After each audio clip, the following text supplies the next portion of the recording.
तो होता पद, किसी वाक्य का एक अंश। PHRASE फ्रेज का मतलब वाक्यांश, वाक्य का एक अंश, या फिर पद। पद अलग अलग नाउन फ्रेज है, एडजेक्टिव फ्रेज है या एडवर्ब फ्रेज जो भी है। तो अब तक हमने 5 पार्ट्स, 5 जो हैं फ्रेजेस डिस्कस किए हैं। कौन कौन से? Noun phrase, adjective phrase, generative phrase और प्रीपोजिशन फ्रेज।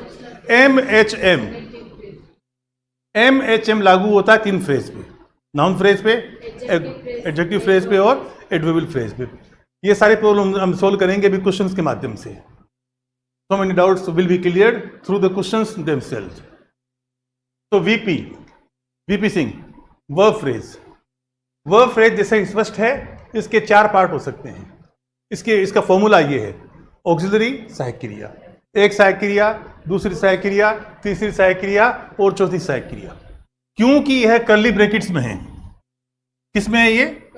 कर्ली ब्रैकेट्स का मतलब ये है, कर्ली ब्रैकेट्स का मतलब है ऑप्शनल एलिमेंट है ये, यानी इसके बिना भी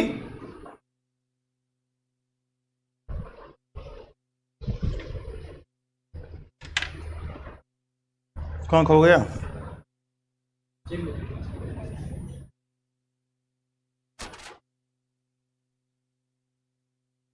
कर्ली ब्रैकेट का मतलब है ऑप्शनल एलिमेंट, वैकल्पिक।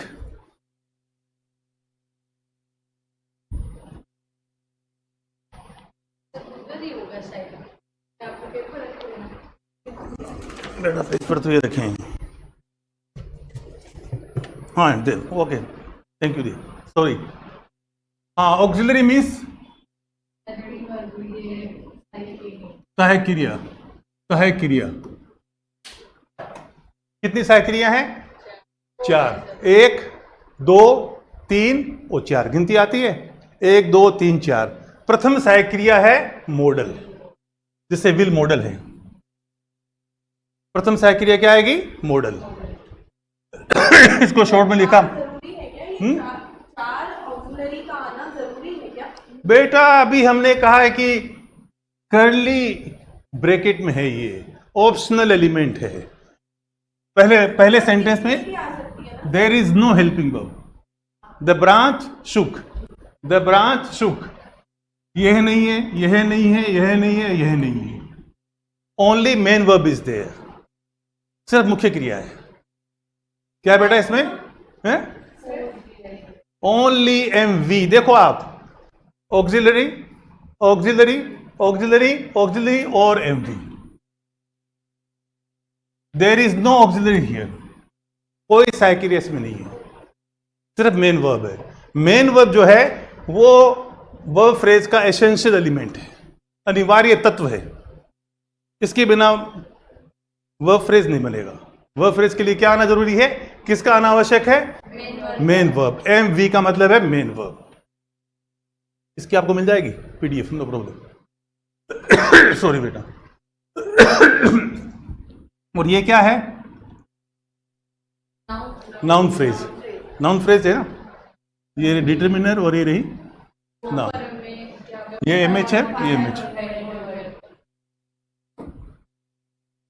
अब इसमें आओ आप, in the first combination there is no helping verb, there is no auxiliary, फिर भी यह वर्ब फ्रेज है, इसमें कोई ऑक्सिलरी नहीं है। सब्जेक्ट आ गया और ये वर्ब आई, ब्रांच हिली। Okay, the next we have got the branch was shaking. Progressive aspect, continuous tense होता ना, कंटिन्यूस टेंस, उसका दूसरा नाम है प्रोग्रेसिव। क्या नाम बेटा उसका दूसरा? प्रोग्रेसिव। और प्रत्येक प्रोग्रेसिव सेंटेंस में जो भी कंटिन्यूस टेंस होगा उसमें बी का आना जरूरी है। किसका आना जरूरी है? बी का मतलब is am are was were. Be का मतलब क्या है? Is am are was were been और बीइंग।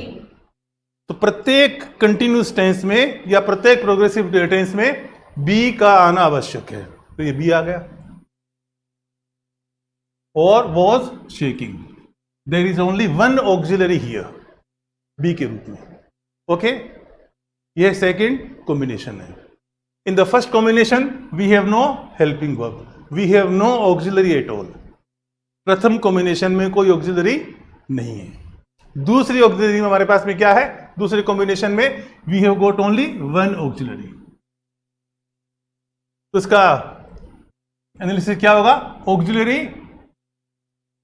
Plus MV. इसका क्या बनेगा? ऑक्सिलरी लिखा और एमवी, ये इसका कॉम्बिनेशन होगा। ये इसका फॉर्मूला हो गया, ये इसका, ये कहीं डिस्प्ले हो गया इसका। Now come to the third.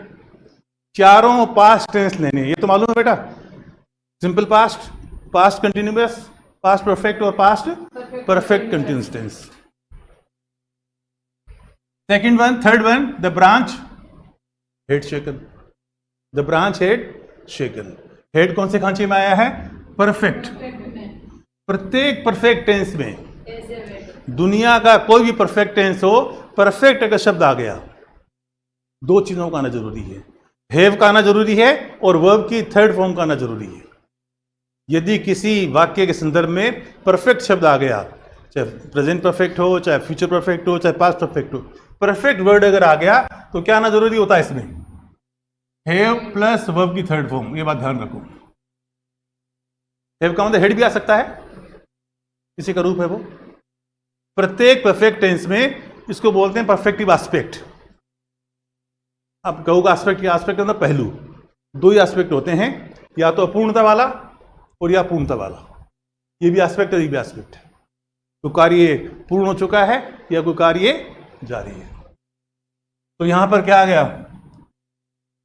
The branch had shaken. There is only one auxiliary, there is no modal, there is no progressive aspect, there is no passive voice. क्या बन गया ये? The branch had shaken. ये तीसरा combination हो गया। इसमें भी हमारे पास में we have got only one auxiliary. इसमें भी सिर्फ एक ही सहायक क्रिया है। कौन सी सहायक क्रिया बेटा इसमें? क्योंकि परफेक्ट टेंस में हैव का आना जरूरी है। इसी प्रकार से कंटिन्यूस की अगर बात करें, कंटिन्यूस की बात करें, इसमें बी और वर्ब की आईएनजी फॉर्म का आना जरूरी है। ये बात ध्यान रखें आप। कहीं कंटिन्यूस वर्ड आ गया, निरंतरता, निरंतरता का आभास होता है यदि सेंटेंस में बी और वर्ब की आईएनजी फॉर्म हो। निरंतरता या अपूर्णता, वो कार्य जारी है, वो कार्य जारी है, अपूर्ण है। यानी इसको हम कह सकते हैं, इसमें आभास किसका होता है? पूर्णता का। और इसमें किसका आभास होता है? निरंतरता या अपूर्णता। ये दो बातें इससे स्पष्ट होती है। किससे? प्रोग्रेसिव टेंस से या कंटिन्यूअस टेंस से। इसका दूसरा नाम क्या है?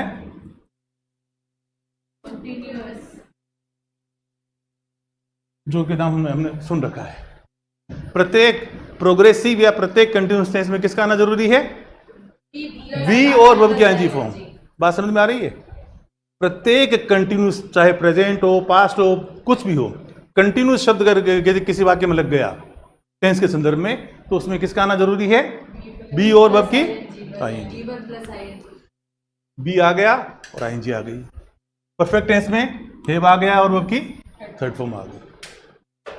यानी हैव और वर्ब की थर्ड फॉर्म से हमें सेंटेंस में पूर्णता का आभास होता है। The action is already over या the action was already over. Now come to the next one. कौन सा टेंस है ये? एक मिनट बेटा, आप the branch had been shaking. बेटा ये है ना, the branch had been shaking. कौन सा टेंस है बेटा ये? है परफेक्ट कौन सा बेटा? परफेक्ट हमारे पास है, परफेक्ट तो ये है बेटा। हाँ बोलो बेटा।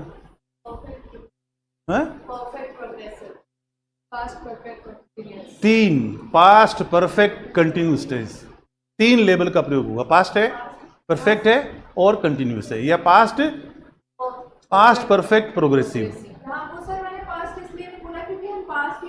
तो बोलने में कौन सी बैटरी खर्च हो रही है?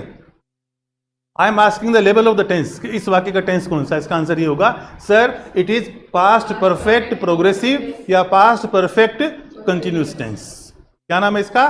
पास्ट परफेक्ट प्रोग्रेसिव या कंटिन्यूस टेंस। अब इसमें देखो आप, परफेक्ट टेंस की दो शर्तें कौन कौन सी है? क्या सर? परफेक्ट टेंस की दो शर्तें कौन कौन सी है? सर क्या आना जरूरी है? हैव की फॉर्म और वर्ब की फॉर्म। देखो हेड आ गया, ये क्या है? इसके लिए है, इसके लिए ना, ये किसके लिए है ये? और क्या आना जरूरी है? V3। ये V, सॉरी पहले आप, सॉरी बेटा, सॉरी, हाँ क्या आना जरूरी है? हैव और वर्ब की थर्ड फॉर्म, ये लिखा था ना हमने, हैव और वर्ब की थर्ड फॉर्म। तो पहले ये देखो आप, प्रोग्रेसिव इसको कर रहे हैं, प्रोग्रेसिव में क्या क्या आना जरूरी है? बी और वर्ब की, ये नाम है ना, अब इसको करेंगे, बी और वर्ब की आईएनजी फॉर्म का आना जरूरी है। तो इस सेंटेंस में कहीं बी आ रहा है क्या? इस पूरी रो में कहीं ये बी आ रहा है? बी आ गया कि नहीं आ गया?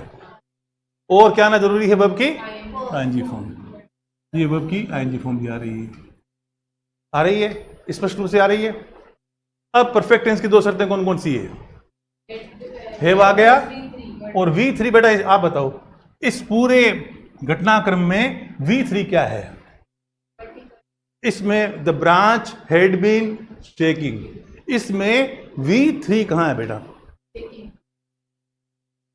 वो V4 है बेटा।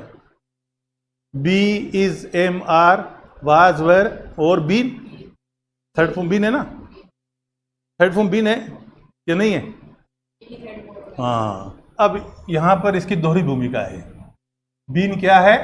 बी भी है और वर्ब की थर्ड फॉर्म भी है, डबल रोल है इसका। तो परफेक्ट की और कंटिन्यूअस दोनों शर्तें यहां पे पूरी हो रही है या नहीं हो रही है? पोस्टमार्टम कर रहे हैं बेटा। ग्रामर का मतलब होता है जिंदा आदमी को काटो, काटने के बाद में ये कहो ये इसका फेफड़ा है, ये लीवर है, ये नाक है, ये आंख है। ये एनालिसिस है, very boring, there is no life. Grammar में लाइफ नहीं है, लाइफ मिलेगी आपको लिटरेचर में। चलो बेटा, कोई बात समझ में आ रही कि नहीं आ रही? परफेक्ट कंटिन्यूअस हम जस्टिफाई कर सकते हैं, किसी बच्चे को बता सकते हैं, वो कहेंगे सर ये कैसे परफेक्ट कंटिन्यूअस टेंस है? तो हम ये कहेंगे कि परफेक्ट टेंस की दो शर्तें हैं, वैसे वैसे टुकड़े करके बैठा हैं? मैं 10th तक ना वैसे टुकड़े करके। हाँ, तो जो लेबल है ना, मतलब लेबल इसका प्रयोग क्यों कर रहे हैं, इसका जवाब है ये कि इसका नाम परफेक्ट कंटिन्यूअस क्यों है? क्योंकि इसमें परफेक्ट टेंस की दो शर्तें पूरी हो रही है और साथ में कंटिन्यूअस के दोनों पूरी हो रही है। ठीक है, बात समझ में आ रही है बेटा? बीन थर्ड फॉर्म है, ये आपको बताना पड़ा आपको। ठीक है, तो यहां पर ये चारों कौन से हैं? ये चारों पास्ट टेंस है, simple past, past continuous, past perfect और पास्ट परफेक्ट कंटिन्यूअस। ये तो मान के चल रहे, इतना तो जानकारी होगी बेटा। नहीं है करेंगे टेंस अलग से, टेंस की स्ट्रक्चर भी करेंगे, हाँ अलग से टॉपिक भी है बेटा। अब बेटा इसमें है कि कहाँ से शुरू करें? शुरू वहां से करें जिसमें आपको कुछ नया पर हो बेटा, वरना टेंस में 10 दिन लगा दिए, ये तो हमने बचपन से सीखते आ रहे हैं, 3-4 दिन उसमें भी लगाएंगे, चिंता वाली बात नहीं है। हाँ नेक्स्ट, ये चारों टेंसेज हैं 5, 6, 7, 8 फ्यूचर की टेंस है बेटा। प्रत्येक फ्यूचर टेंस में शेल या विल का प्रयोग होता है, शेल या विल। और शेल विल अपने आप में क्या मॉडल्स हैं? शेल और विल क्या है बेटा? मॉडल्स हैं, जिनके अपने रूल हैं, रूल्स और फूल्स। हाँ यहां देखो आप, द ब्रांच विल शेक, इसका क्या बना? ऑक्सिलरी, ये auxiliary plus MV, modal plus V1, इसका क्या बन गया? ये बन गया, स्ट्रक्चर क्या हो गई इसकी? Model plus V1, model plus V1। सिर्फ एक मॉडल है, सिर्फ एक ही ऑक्सिलरी वी कैन से, ये सारे के सारे ऑक्सिलरी है, मॉडल भी ऑक्सिलरी है और आपके परफेक्टिव एस्पेक्ट वाला है भी ऑक्सिलरी है और ये बी भी ऑक्सिलरी है, ये चार ऑक्सिलरी है बेटा।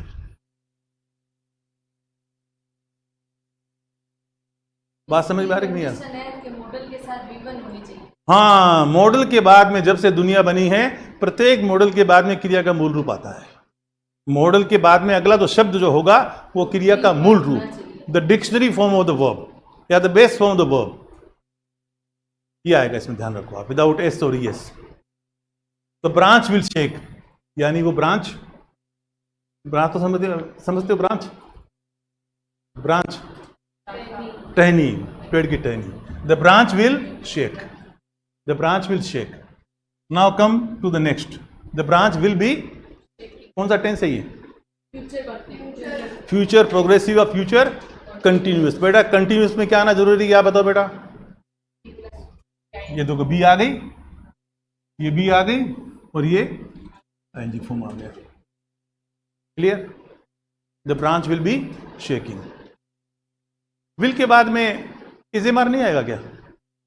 इसे मारने हाँ, क्यों नहीं आएगा? वो भी फर्स्ट फॉर्म ही है।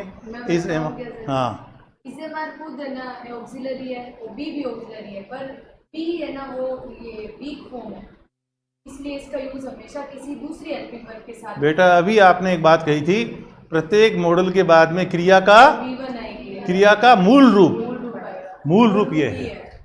इसलिए बेटा क्योंकि मॉडल है, ना सिर्फ will, can, may, might, should, must, सबके साथ में बी आएगा, क्रिया का मूल रूप आएगा कोई।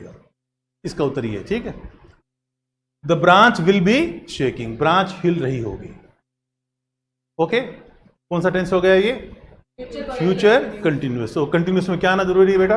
बी और वर्ब की, बी और वर्ब की आईएनजी इसमें आ रही है। अब आओ perfect tense, future perfect. The branch will have shaken, क्या आना जरूरी है परफेक्ट टेंस में? हैव और वर्ब की थर्ड फॉर्म आ रही है। The branch will have shaken. Next है, ये कौन सा टेंस है? Future perfect. This one future perfect, ये कौन सा है ये? हाँ, next next, the branch future perfect continuous, यानी परफेक्ट और कंटिन्यूअस की चारों शर्तों को पूरा होना यहां पर भी जरूरी है। कैसे? बीन आ गया, ये बी आ गया और ये आईएनजी फॉर्म आ गया। आया कि नहीं आया? और ये क्या आ गया? हैव आ गया और ये बीन आ गया, sorry been, been third form है ना, तो चारों शर्तें इसकी पूरी हो रही है। ये सारे के सारे वाक्य हैं अप टू 8 एक्टिव वॉइस के। आपको सर 16 कैसे याद करें?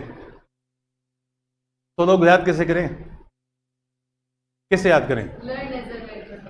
हाँ, 4 ले लिए आपने पास्ट के, 4 ले लिए फ्यूचर के। अब बड़े प्रेम से इन सब का पैसिव वॉइस बना दो। अभी तक देखो ये कॉलम खाली है, अब तक ये कॉलम ऑक्सिलरी, पैसिव वाला जो ऑक्सिलरी ना, वो कॉलम अभी तक। व्हाट इज बेटा, कॉन्सेप्ट को ही स्पष्ट करने के लिए इनको डिस्कस कर रहे हैं बेटा। नहीं, इनका कहना याद इसलिए करना जरूरी है, आपसे पूछ ले कि क्या परफेक्टिव एस्पेक्ट मॉडल से पहले आएगा?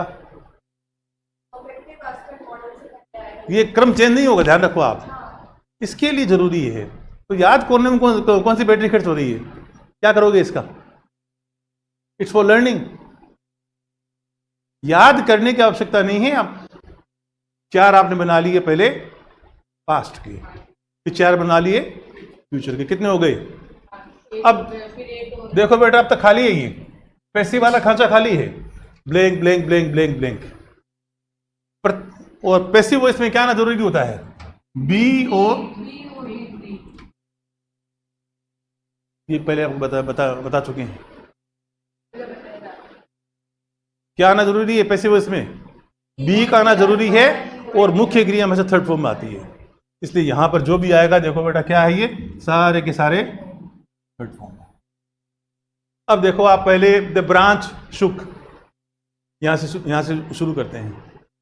तो क्या बन गया इसका? branch was being the branch was shaken. The branch was the branch, ये है बेटा, the branch was shaken, sorry, हाँ ये रहा, द ब्रांच वॉज शेकन। यहां पर मॉडल खाली है अभी, द ब्रांच वॉज शेकन। 4 जगह मॉडल खाली रहेगा, मतलब द ब्रांच वॉज शेकन। इसके बाद में इसका बना लो, the branch was being shaken. ये देखो बी आ गया और वर्ब की थर्ड फॉर्म आ गई, वाज आ गया, ये बोलना ना, सब में क्या आना जरूरी है, ये सब पे लागू होगा बेटा। ये सारे पैसिव वॉइस के वाक्यों में बी और वर्ब की थर्ड फॉर्म मिलेगी।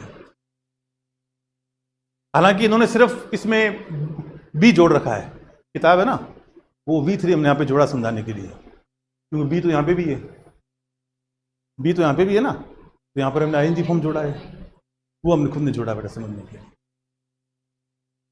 हाँ, नेक्स्ट क्या आएगा? The branch was being shaken, branch को हिलाया जा रहा था। Next, the branch had been, यानी किसका? पास्ट परफेक्ट का passive voice. The branch had been shaken, the branch had been shaken. Next क्या है? The branch. अब बेटा यहां पर, यहां आके हम लोग we get puzzled, sir usually we don't make any passive voice in perfect continuous tense. एक यहां पर भी आपने मामला देखा नहीं आपने, ये जो हाँ आगे आएगा, ये आगे आएगा ये। हाँ, तो यहां पर आप कहोगे सर ये क्या मामला है? The branch had been being shaken, चाहे प्रेजेंट हो, चाहे पास्ट हो, चाहे फ्यूचर, कोई भी हो, परफेक्ट कंटिन्यूअस टेंस को नहीं लेते हैं, पैसिव वॉइस में करने का रिवाज नहीं है, परंपरा नहीं है, सीधे के देश का होता नहीं शुद्ध नहीं मानते है, हमारे तक तो नहीं मानते, हैं? 10th लेवल तक तो हमारे शुद्ध नहीं मानते, 9th को ऐड कर रहे हैं। देखो जो लॉजिक सिंपल प्रेजेंट में लागू होता ना, वो का वो लॉजिक सारा टेंस पर लागू होता, behind passive voice. Why do we use passive structure? हम पैसिव का प्रयोग क्यों करते हैं? यहाँ English is taught here, English has been being taught here for 5 years, तो उसमें आ सकता है बेटा, वो अलग से करेंगे वो। तो यहां पर ये बात दिमाग से निकाल दो कि परफेक्ट कंटिन्यूअस टेंस का पैसिव वॉइस नहीं होता है, इस बात को हमें गलत साबित किया गया है। तो वो कौन सा सेंटेंस है वो? ये इस बुक में भी दिया हुआ है मेरे से। हाँ बेटा बिल्कुल बेटा, मैं अपनी तरफ से कुछ नहीं बेटा। नहीं सर, बाद में कल को ना कोई दूसरे टीचर हमें बोलेंगे आप गलत हो, ये बोल दो, तो हम उन्हें ना बोल सकेगी ऑथेंटिक है। ये इसकी ले लो आप फोटो को, वो फोटो दीजिए। Note mind but books. अरे पहले मैडम बनो सही, फिर बात सर से बहस करना। तो सर हम पढ़ा रहे हैं ना अभी भी, कहाँ पढ़ा रहे हैं? तो वापस सर अगर बच्चों को बताएं, बच्चों को बताना नहीं बेटा ये। नहीं तो सर हम ये उन्हें थोड़ी बोलेंगे कि बनती नहीं है। क्यों नहीं बनती बेटा, आप खुद ही बता दो आप। बोलना है तो। नहीं क्यों नहीं बनती बेटा, वो क्योंकि परंपरा नहीं। देखो इसमें ये नहीं होता कि होता है कि नहीं होता है, इसकी परंपरा नहीं है, क्योंकि वहां पर क्लस्टर ऑफ हाँ नहीं बढ़ेगा, हाँ, ये बता रही थी। अब ये बताना कि परंपरा नहीं बनाने की। बन तो सकता है लेकिन बन क्यों नहीं बनाते हैं कि cluster of auxiliaries will be there, यानी ऑक्सिलरीज का हाँ गुच्छा विकेट हो जाएगा यहाँ पे। बहुत ज्यादा।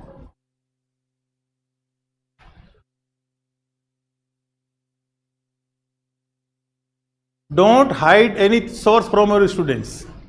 सोर्स जो है सामने रखो, ऐसा नहीं कि छिपा के रखें। आपके पास में कोई सोर्स है, नॉलेज को जितना बांटोगे बढ़ेगा, मतलब जितना उसको शेयर करोगे उतना ही वो it will keep on increasing. मैंने ना उनको बना के तो बताया हुआ है, हाँ। ये स्ट्रक्चर नीचे वाला जो ना 60 नंबर वाला, हाँ फिर मैंने ये बोला कि बीन और बीइंग है ये दोनों सेम कैटेगरी की वर्ब है। कैटेगरी आपको क्या फर्क पड़ता है? मैंने उन्हें ये वो कैटेगरी आपको क्या परेशान कर रही है? फिर दो ही सेम एक सेंटेंस में आ सकते हैं बेटा, बिल्कुल आ सकते हैं। क्यों आ सकते हैं? इसका लॉजिक दे रहे हैं बेटा। अब देखो आप, ये बात हो गई, द ब्रांच हैड बीन, ये फॉर द फर्स्ट टाइम देख रहे हो आप। वो शेकन कहाँ को हो गया?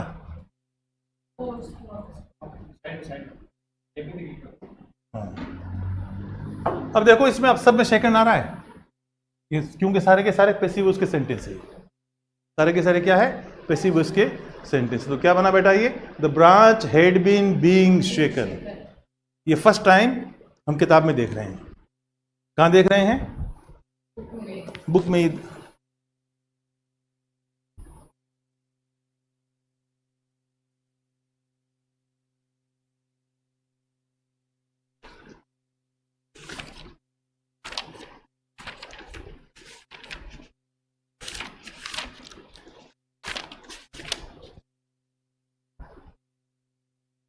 काउंट देम, कितने हैं?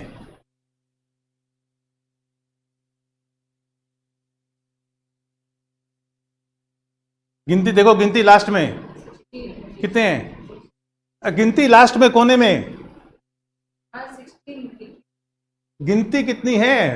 1 6 16 दे रखे हैं ना। इसने बाद में लिखा, अपने गिनती शुरू में लिख ली है।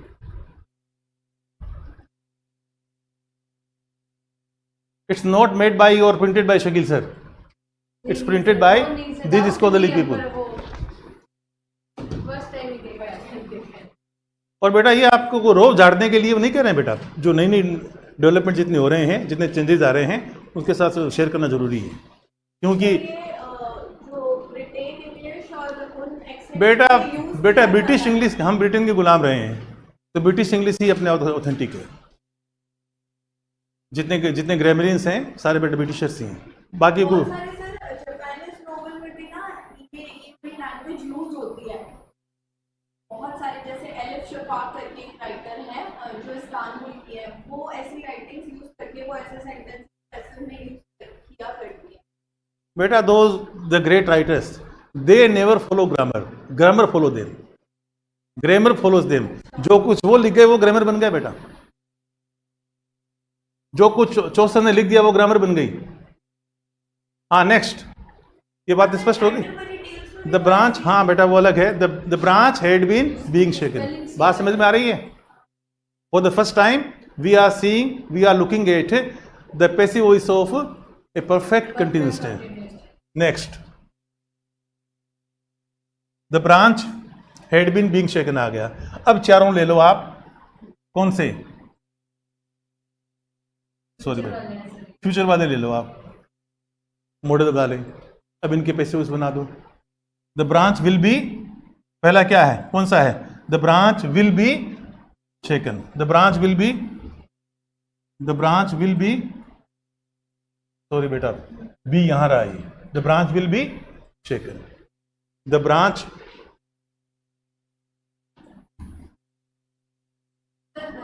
लेना पड़ेगा आपको, सेलेक्ट नीचे थर्ड नंबर।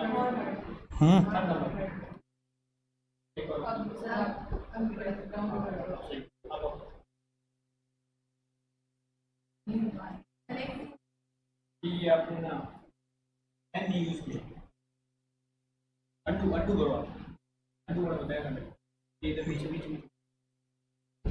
अच्छा अंडू, ठीक, okay okay, thank you sir.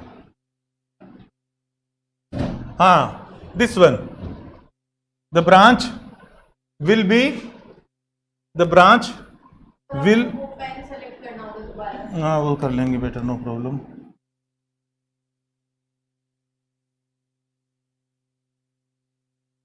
Now come, the branch will be shaken. ये खाली है, ये खाली है, ये है। The branch will be shaken किसका बनाया हमने? नंबर 5 का। नंबर 5 का पैसिव वॉइस ये बता बेटा, very simple. The branch will be शेकन।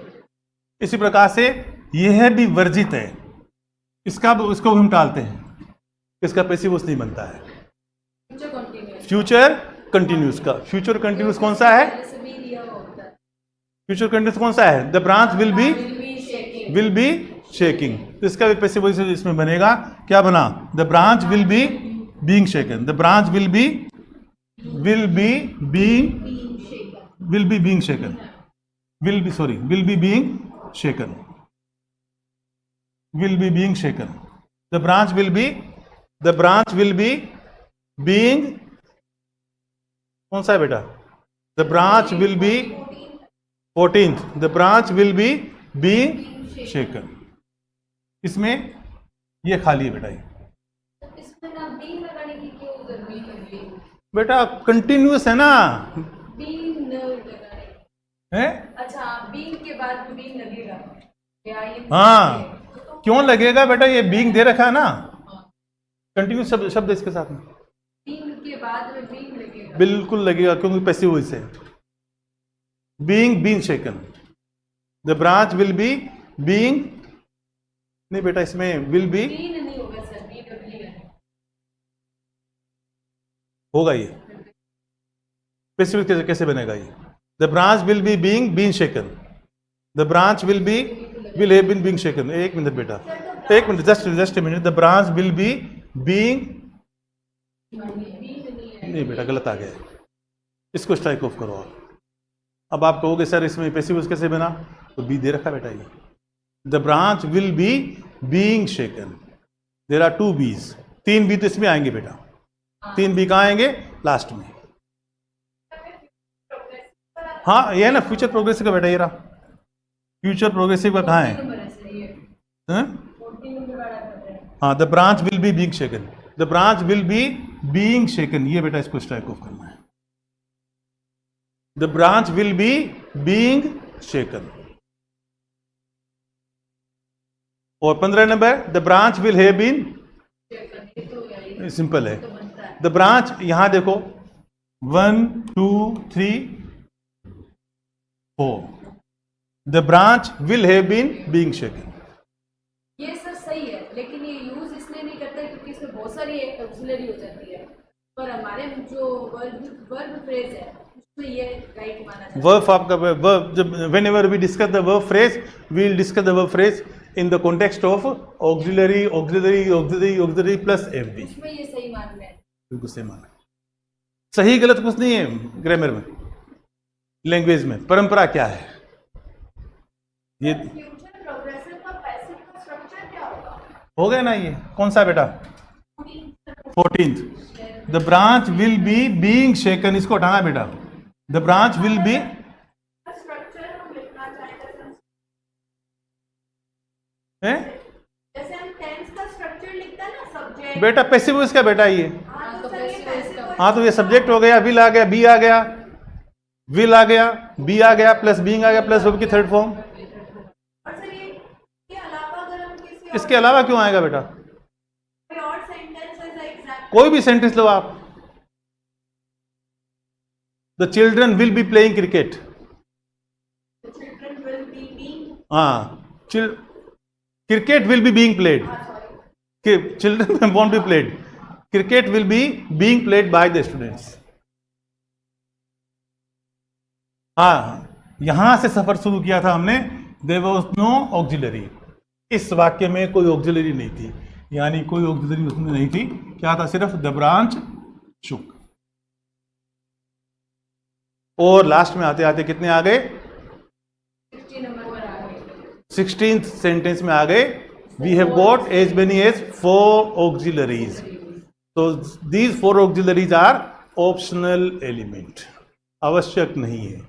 आवश्यक तत्व कौन सा है? Main verb, full verb, main verb जो भी है वो आवश्यक तत्व है। Auxiliary, auxiliary, auxiliary and auxiliary. बाहर क्या है? एमवी, बाहर एमवी है।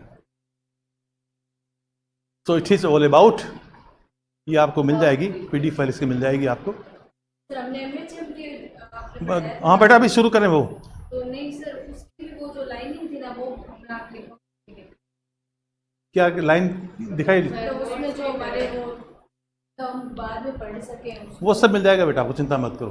पढ़ने पढ़ाने के लिए ही यहाँ पे इकट्ठे हुए हैं, स्टडी मटेरियल की, प्रैक्टिस मटेरियल को कमी नहीं रहेगी, सिर्फ आप कितने उत्सुक हो, आप कितना टाइम लगा सकते हो। हमारा सिलेक्शन सिर्फ मेहनत के कारण नहीं रुकेगा, ये नहीं कि थोड़ी सी मेहनत और कर लेते they can be so many factors, लेकिन मेहनत के कारण से कभी ये बहाना नहीं कि थोड़ी और मेहनत कर लेते तो सिलेक्शन हो जाता। मेहनत वाला मामला जो है वो अप टू डेट रखना है। और कोई अब बीमार पड़ गया, कुछ और चीज़ हो सकती है, लेकिन मेहनत की कमी के कारण से सिलेक्शन ना हो, इस बात का ध्यान रखना है। मेहनत आपकी भी और इंस्टीट्यूट की भी, आपके फैकल्टी की भी। हमको जितना करना है कि अगले बार यहाँ पर फोटो छपवानी है, इनका सिलेक्शन हुआ है, मेरा सिलेक्शन हुआ, मेरा सिलेक्शन हुआ, मेरा सिलेक्शन हुआ। हाँ, अब देखो बेटा, आप एमएचएम को, नेक्स्ट स्लाइड कौन सी है?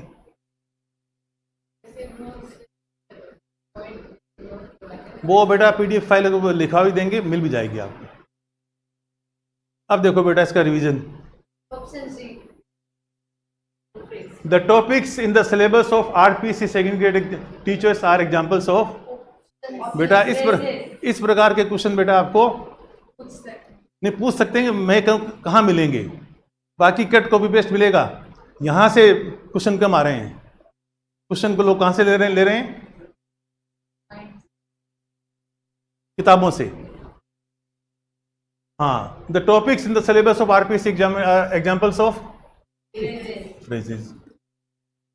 ये क्वेश्चन से मिल जाएंगे बेटा आपको, 46 क्वेश्चन से। Paper thin boys in the class, क्या अर्थ हुआ इसका? ना इसका अर्थ क्या हुआ बेटा? Paper thin boys in the class, paper thin boys in the class class में एकदम पेपर जितने पतले पतले हैं, एकदम दुबला पतला लड़का कागज, कागज की तरह दुबले पतले लड़के, कागज की तरह पेपर थिन आ गया ना, paper thin boys in the class. This phrase is noun phrase, noun phrase है। इसका हेडवर्ड क्या है बेटा? इसमें बॉयज, क्या है इसका head? Boys, N N P P P.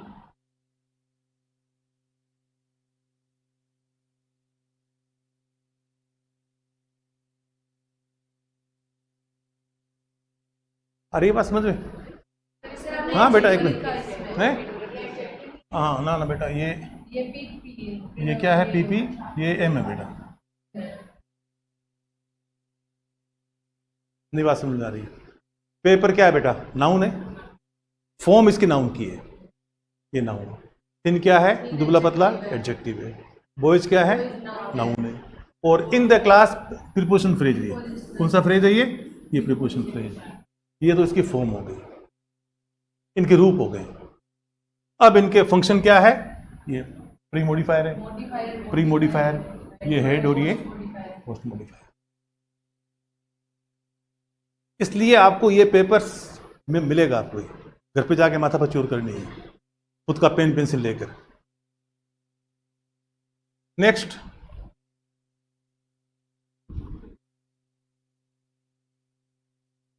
The functional labels of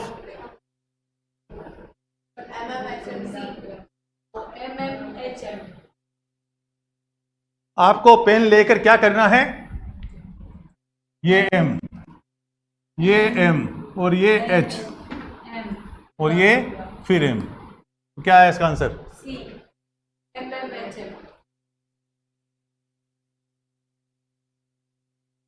खुद की पेन पेंसिल, खुद की कॉपी, खुद का रजिस्टर या खुद का पेज वो मिल जाएगा आपको। Next, beyond the reach means that makes us unhappy. देखो बेटा, ये पूरा का पूरा है। अब क्वेश्चन क्या है? दिस इज, यह जो दे रखा है, बियॉन्ड द रीच मीन्स हमारी पहुंच से बाहर के साधन जो कि हमको दुखी बनाते हैं। हेलीकॉप्टर हमारी पहुंच से बाहर है। कौन सा है ये फ्रेज? यह है पूरा फ्रेज है बेटा, ये पूरा का पूरा फ्रेज है। यह है पूरा फ्रेज है, यहां से लेकर के यहां तक। देखो ये लाइन खींच रखी है, पूरा का पूरा क्या है? ये फ्रेज है। ये क्लोज क्यों नहीं है बेटा? क्लोज यहां पे फ्रेज का पार्ट है। Close is the post modifier here. Relative close जो है वो पोस्ट मॉडिफायर है। ये पहली बात तो ये कौन सा फ्रेज है? ये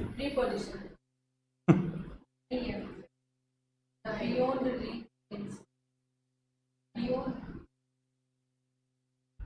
कौन सी बात रीच नाउ ये कौन सा फ्रेज है बेटा? प्रीपोजिशन फ्रेज है ये, है कि नहीं? प्रीपोजिशन फ्रेज है। बियॉन्ड क्या है? तो सर मैं यही तो कह रही हूँ बियॉन्ड प्रीपोजिशन। अरे मैंने यहां तक लगाया बेटा, यहां तक। तो किसी ने कहा कि वो सुना नहीं वो चुटकुला, वो कि कल्लू नाम का वो गवाही देने कि कल्लू कैसा है, लंबा चौड़ा है। वो कह रहा है कल्लू तो किसी मुर्गा है। वो कह कल्लू किस साइज का है? वो कह इतना इतना इतना। तो वो तो वो वकील पूछता है सर ये तो मुर्गा है, तो नीचे वाला देखा नहीं आपने? नीचे नीचे वाला आदमी देखो आप। तो बेटा बियॉन्ड द रीच, यहां तक प्रीपोजिशन फ्रेज है, यहां तक। प्रीपोजिशन और यहां क्या आ गया? मीन्स, साधन क्या है? नाउन, नाउन ही है। मीन्स सर वर्ब साधन बेटा, मीन का अर्थ वो नहीं मतलब होना, मीन्स साधन। साधन क्या है? सर इधर ये वर्ब है। इधर कहां वर्ब है बेटा? अच्छा, इधर वर्ब नहीं बेटा। तो हिंदी से भी यही तो वो साधन जो हमारी पहुंच के बाहर हैं, वो हमको दुखी बनाते हैं। Beyond the reach. आप ये कह रहे हो कि बियॉन्ड द रीच, इसका अर्थ ना ना ना ना ना ना, हमारी पहुंच के बाहर के साधन जो कि हमको दुखी बनाते हैं। तो यहां पर ये क्या हुआ? ये कौन सा एम हो गया? प्रीपोजिशन फ्रेज है ये, प्रीपोजिशन फ्रेज है ना, ये प्री मॉडिफायर हो गया। और ये क्या हो गया? हेड। एक मिनट बेटा, हेड। और ये क्या हो गया? अब ये रिलेटिव क्लोज है। कौन सा क्लोज है ये? Relative close. ये नाउन और ये प्रीपोजिशन फ्रेज। तो फिर ना सर ये सेंटेंस ऐसे भी तो हो सकता है। सेंटेंस नहीं बेटा, फ्रेज की बात कर रहे हैं। ये ऐसे भी हो सकता है ना, the means beyond the reach. Means यानी साधन the means beyond the reach हो सकता है बेटा, तो आप जो कह रहे हो the means, beyond the reach. तो ये अलग फ्रेज है बेटा। बियॉन्ड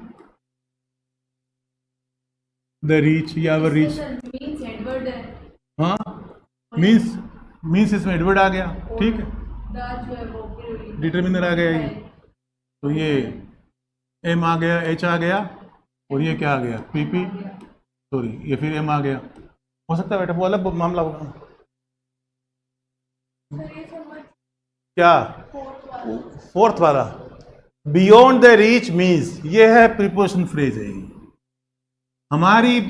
क्यों बेटा? प्रीपोजिशन बियॉन्ड प्रीपोजिशन बेटा, जैसे हमने लिखा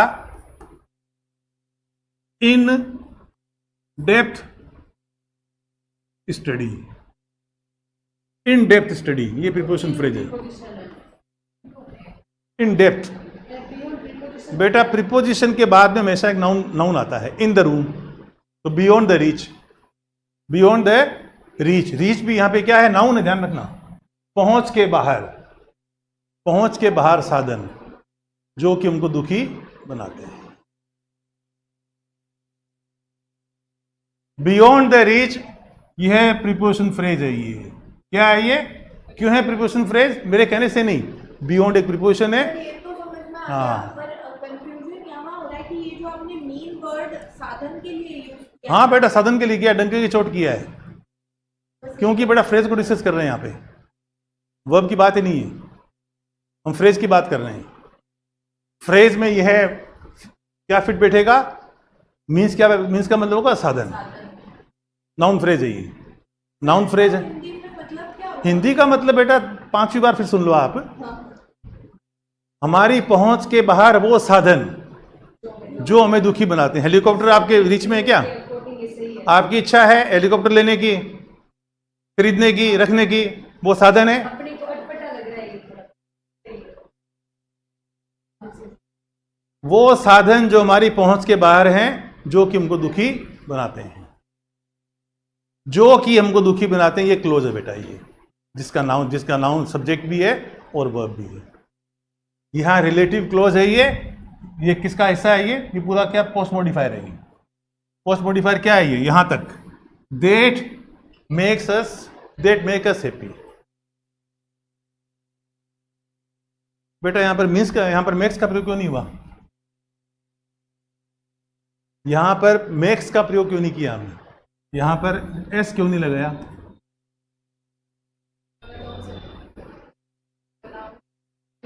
बेटा मीन्स बहुवचन है, ये क्या है? प्लूरल है, इसलिए यहां पर मेक का प्रयोग है। अगर मीन होता है या सिंगुलर कोई सब्जेक्ट होता, सिंगुलर नाउन होती, तब मेक्स का प्रयोग होता। हाँ अब बोलो। मतलब मैं खुद थोड़ा इस सेंटेंस के साथ टाइम स्पेंड करूँ, इसीलिए बेटा आपको दे रहे हैं बेटा ये। इसका आंसर होगा क्या? हैं? इसका आंसर कौन सा ऑप्शन होगा? अभी तक ये बाकी रह गया क्या? कौन सा है? फिर प्रीपोजिशनल फ्रेज है बेटा। पूरा फ्रेज यहां से लेके यहां तक कौन सा फ्रेज है ये? नाउन फ्रेज है। प्रीपोजिशनल फ्रेज यहाँ पे मॉडिफायर है। कौन सा prepositional phrase? Beyond the reach, ये प्रीपोजिशनल फ्रेज है। नाउन से पहले आया है, इसलिए ये आप क्या हो गया? Pre modifier. और हेडवर्ड मीन्स आ गया, और इसके बाद भी रिलेटिव क्लोज आया है, वो पोस्ट मॉडिफायर है। हाँ बोलो बेटा। तो ये सर मीन्स इसलिए याद रखा है ताकि हम कंफ्यूज हो जाए कि ना हम इसको बेटा माथा पच्ची वाला तो काम है ना, mind boggling problems they should be discussed in the classroom, ताकि वहां पर बिल्कुल कीनिया के जो मतलब कुछ ऐसे रेसर्स हैं, हम इसको वर्ड मान लेते हैं, कीनिया नाइजीरिया कुछ ऐसे रेसर्स हैं, वो प्रैक्टिस के दौरान मिडल डिस्टेंसेस में उनका मोनोपोली है ओलंपिक मेडल्स में, तो प्रैक्टिस जब वो करते हैं तो 6-7 किलो की जैकेट पहन के करते हैं। 5-6 किलो की जैकेट, लो लकड़ उसमें डाल लिया, रुई डाल ली, भारी भरकम जैकेट, उसको पहन के दौड़ते हैं अभ्यास के दौरान। और जब वहाँ मैच में जाते हैं तो वही कहते हैं उसकी जैकेट के बिना जाएंगे तो ऐसा लगता है जैसे उड़ रहे हो, अपने आप को वो उड़ता हुआ महसूस करते हैं। नहीं, उड़ता हुआ महसूस करते हैं अपने आप को। वो उनका कहना है कि वहाँ फील्ड में जब जाते हैं they feel like flying not only running. तो ये यहाँ प्रैक्टिस जो कर रहे हैं वो 5-6 किलो की जैकेट बन के कर रहे हैं, ताकि एग्जाम में बड़े रिलैक्स होके क्वेश्चंस को अटेम्प्ट करें।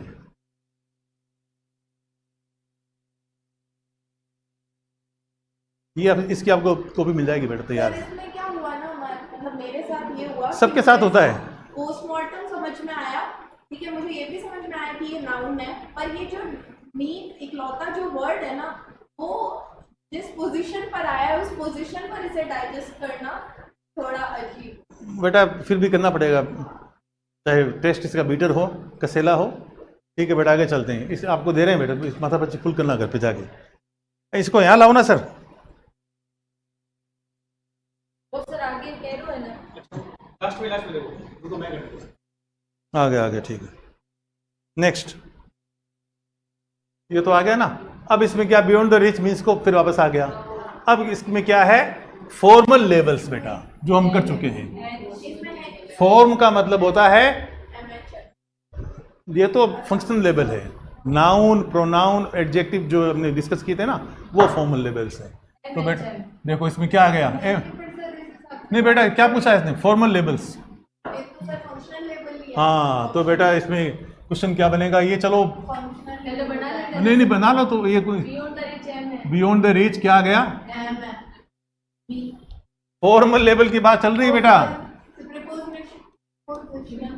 प्रीपोजिशनल फ्रेज हो गया ये, और ये क्या आ गया, नाउन आ गया, और ये क्या आ गया, रिलेटिव क्लोज। ये हो गया, ये इसका हो गया फॉर्मल लेवल, और ये फंक्शनल लेवल है। कौन सा फंक्शनल लेवल? ये नीचे जो ऑप्शन में है, हाँ ऑप्शन में क्या है, फंक्शनल लेवल्स हैं। कौन सा सही होगा? एम एच एम, सर ये उल्टा प्रिंट एम, मीन्स का एच। अच्छा 5th और 6th क्वेश्चन उल्टा प्रिंट। आंसर, हाँ आंसर, ऑप्शन सर, ऑप्शन बोल जा रहे हैं। तो क्या होगा फंक्शनल लेवल, क्या होगा बेटा इसका क्या होगा फंक्शनल लेवल, MHM।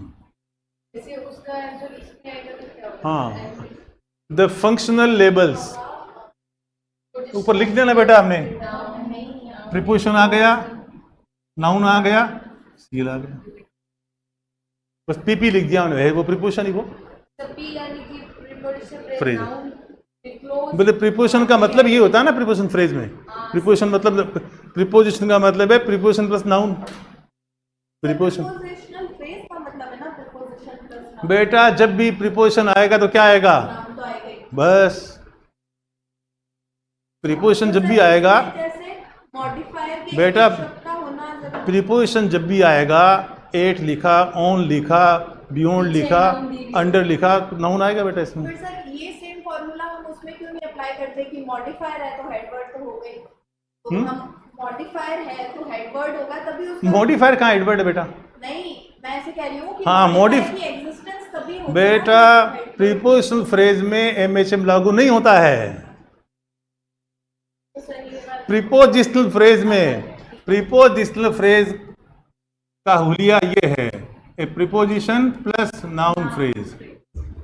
इसमें ना एम है, ना एच है, ना एम है। आप ये कहो कि सर यहाँ पर ये हेडवर्ड हो गया, ये आ गया, नथिंग लाइक दैट। यहाँ पर प्रीपोजिशनल फ्रेज में नो एम एच एम, हम इतना ही काफी है। एम एच एम अप्लाई होगा सिर्फ नाउन फ्रेज, एडजेक्टिव फ्रेज और एडवर्बियल फ्रेज।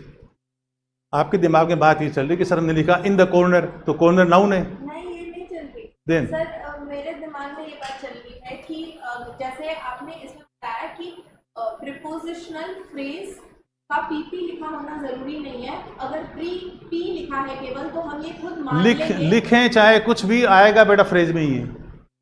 हाँ, हाँ। मतलब ये सेल्फ अंडरस्टूड होना चाहिए। बिल्कुल बिल्कुल बेटा।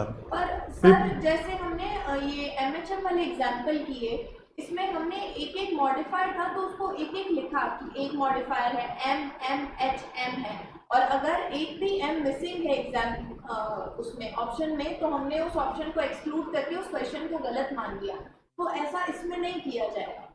ऐसा इसमें इसलिए क्यों नहीं किया जाएगा, क्योंकि M H M are reserved only for noun phrase, adjective phrase and adverbial phrase. Preposition phrase की कहानी इतनी सी है बेटा, ठीक है। ये प्रीपोजिशन फ्रेज की जो कथा है वो क्या है, प्रीपोजिशन इन द क्लास, क्या है ये, इन आ गया। प्रीपोजिशन जब भी आएगा तो नाउन, नाउन के बिना थोड़ा आएगा बेटा प्रीपोजिशन। हाँ अभी आगे नेक्स्ट चलो बेटा।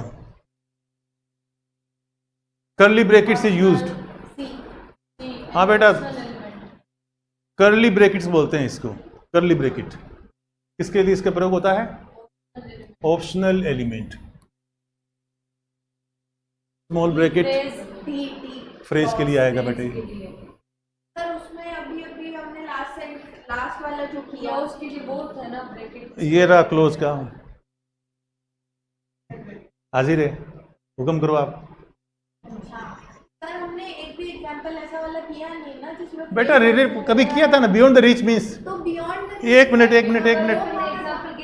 बेटा, ये क्या था, ये क्या है बेटा, ये क्या है, ये क्या है, या चश्मे का नंबर चेंज हो रहा है। ऑब्जर्वेशन में कमी हो। हाँ बेटा इसीलिए आपको प्रिंट दे रहे हैं, प्रिंट आउट दे रहे हैं इसका। हाँ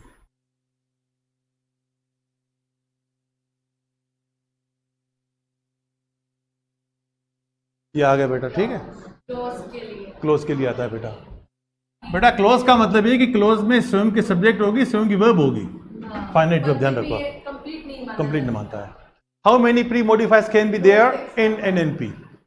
नाउन फ्रेज से पहले बेटा ये नए जो है एनपी, अगर इसकी जगह हम ये लिखते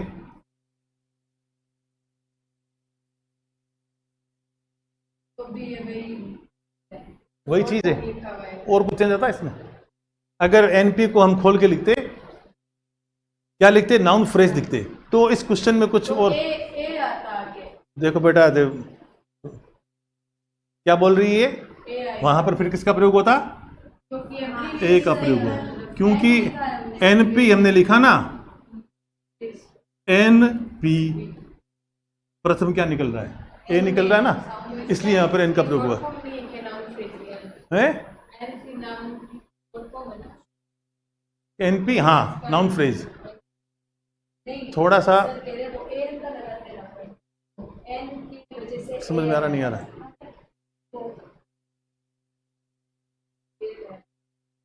लिखेंगे तो न बेटा एक हमने बोला Arjun Ram Meghwal is a member of parliament, Arjun Ram Meghwal is an MP, क्योंकि एमपी बोलते हैं ना तो ए पहले निकल रहा है, उस समय एन का प्रयोग होता है।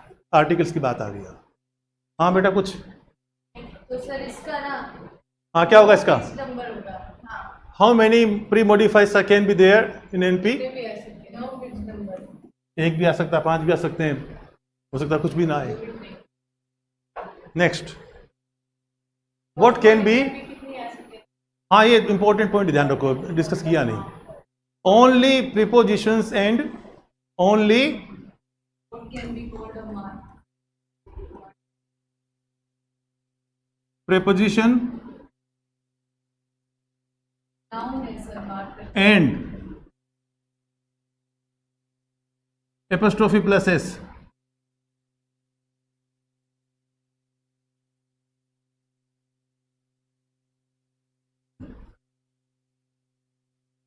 बेटा ये तो मार्कर ही होगा, जैसे हमने लिखा रिवीज और प्रीपोजिशन, सिर्फ 2 ही मार्कर है बेटा। मार्कर का मतलब है जैसे हमने लिखा इन द क्लास, क्लास के बाद, क्लास से पहले हमने इनको एक पेरिफेरल ये एलिमेंट है इसको वहां पे लिखा। मार्कर का शब्द का प्रयोग होगा सिर्फ प्रीपोजिशन और apostrophe plus S, apostrophe plus S, सिर्फ 2 ही मार्कर है, ध्यान रखो बेटा। यानी इनका इंडिपेंडेंट अपने आप में कुछ आइडेंटिटी नहीं है। इस नाउन को मार्क किया हमने, इस नाउन को मार्क, टेक्निकल शब्द जो प्रयोग में ला रखा है, ए मार्कर का मतलब यहाँ पे नाउन, नाउन या एपोस्ट्रोफी एस। मार्कर का मतलब क्या है? प्रीपोजिशन है, यहाँ पे प्रीपोजिशन आएगा, और एक एपोस्ट्रोफी प्लस एफ भी आ सकता है। क्या आ सकता है? Apostrophe mark. यहाँ पे क्या चीज है? बेटा नाउन मार्कर नहीं होगा, ये मार्कर नहीं होगा, ये मार्कर नहीं होगा, ये मार्कर है, क्योंकि इसके इस नाउन को मैंने मार्क किया है। मार्कर इस द क्लास देखिए, इसके छोटे से ने लिख दिया इन, ये मार्क हो गई क्लास। बेटा अगर ये एपोस्ट्रोफी प्लस एस होता वो भी इसका आंसर होता, ये भी आंसर है। यानी we have got only 2 markers. वो बेटा टर्मिनोलॉजी बेटा इसमें है, ये इसी की टर्मिनोलॉजी। केवल नाउन को जो मार्क करे या नाउन और प्रोनाउन को जो mark किसी को मार्क करे अच्छा किसी को भी या नाउन को मार्क करे, जैसे रवीज बुक्स हाँ आ गया ना, ये बुक मार्क हो रही है इसमें, तो इसमें सर हाँ जैसे हम अगर सिर्फ ये तो क्वेश्चन ठीक है हो गया, अब इसमें ये नहीं बेटा एक तो मार्कर ये है। अब अंग्रेजी में मार्कर शब्द का प्रयोग होगा या तो प्रीपोजिशन के लिए और या फिर यह जो चिन्ह है एपोस्ट्रोफी प्लस एस, ये 2 ही मार्कर है बेटा। ये वर्ड है ना मार्कर, उसके 2 मतलब है, या तो प्रीपोजिशन है उसका मतलब मार्कर में सिर्फ 2 ही शब्द आएंगे बेटा, जो मार्क करता है, मैंने या तो प्रीपोजिशन आएगा, या तो प्रीपोजिशन आएगा, या फिर apostrophe plus S. We have got only 2 markers suggested by these fellows. इन 3 व्यक्तियों ने मिलकर मार्क। हाईलाइट करते हैं और नाउन को मार्क करते हैं। सर जैसे अगर ये क्वेश्चन ठीक है हो गया, इसमें ये शब्द आया ना अ मार्कर, अगर हम ये एक फ्रेज है अ मार्कर हाँ है ना, तो ये नाउन फ्रेज ही होगा। बिल्कुल होगा। क्या होगा? एम और H, MH determiner D, small D और और ये नाउन। ठीक है, what can be called as a marker, यहाँ पे बेटा ये आ गया, एपोस्ट्रोफी है। आ गया बेटा। ठीक है, इतना ध्यान रखना आप। गुप्ताज फार्म हाउस, गुप्ता जी का फार्म हाउस। दी अंडरलाइन बेटा ये is a pre modifier. Word is क्या है? नहीं नहीं प्री मॉडिफायर ये है ही नहीं प्री मॉडिफायर क्यों नहीं? नहीं है बेटा, ये ना जेनेटिव फ्रेज है जो कि ये एमएचएम में नहीं। बेटा जेनेटिव फ्रेज नहीं, ये पूरा फ्रेज है, ये पूरा फ्रेज है ये। तो ये पूरा फ्रेज ही तो जेनेटिव फ्रेज है सर। बेटा जेनेटिव फ्रेज सिर्फ इतना है, ऐसा ही है, लिखा हुआ ना गोदाराज शर्माज, वो तो नहीं जेनेटिव फ्रेज। वो अब जेनेटिव फ्रेज है। तो फिर ये प्री यहाँ पर जेनेटिव फ्रेज क्या है? प्री मॉडिफायर है, और प्री मॉडिफायर आ गया तो ये क्या होगा? हेडवर्ड।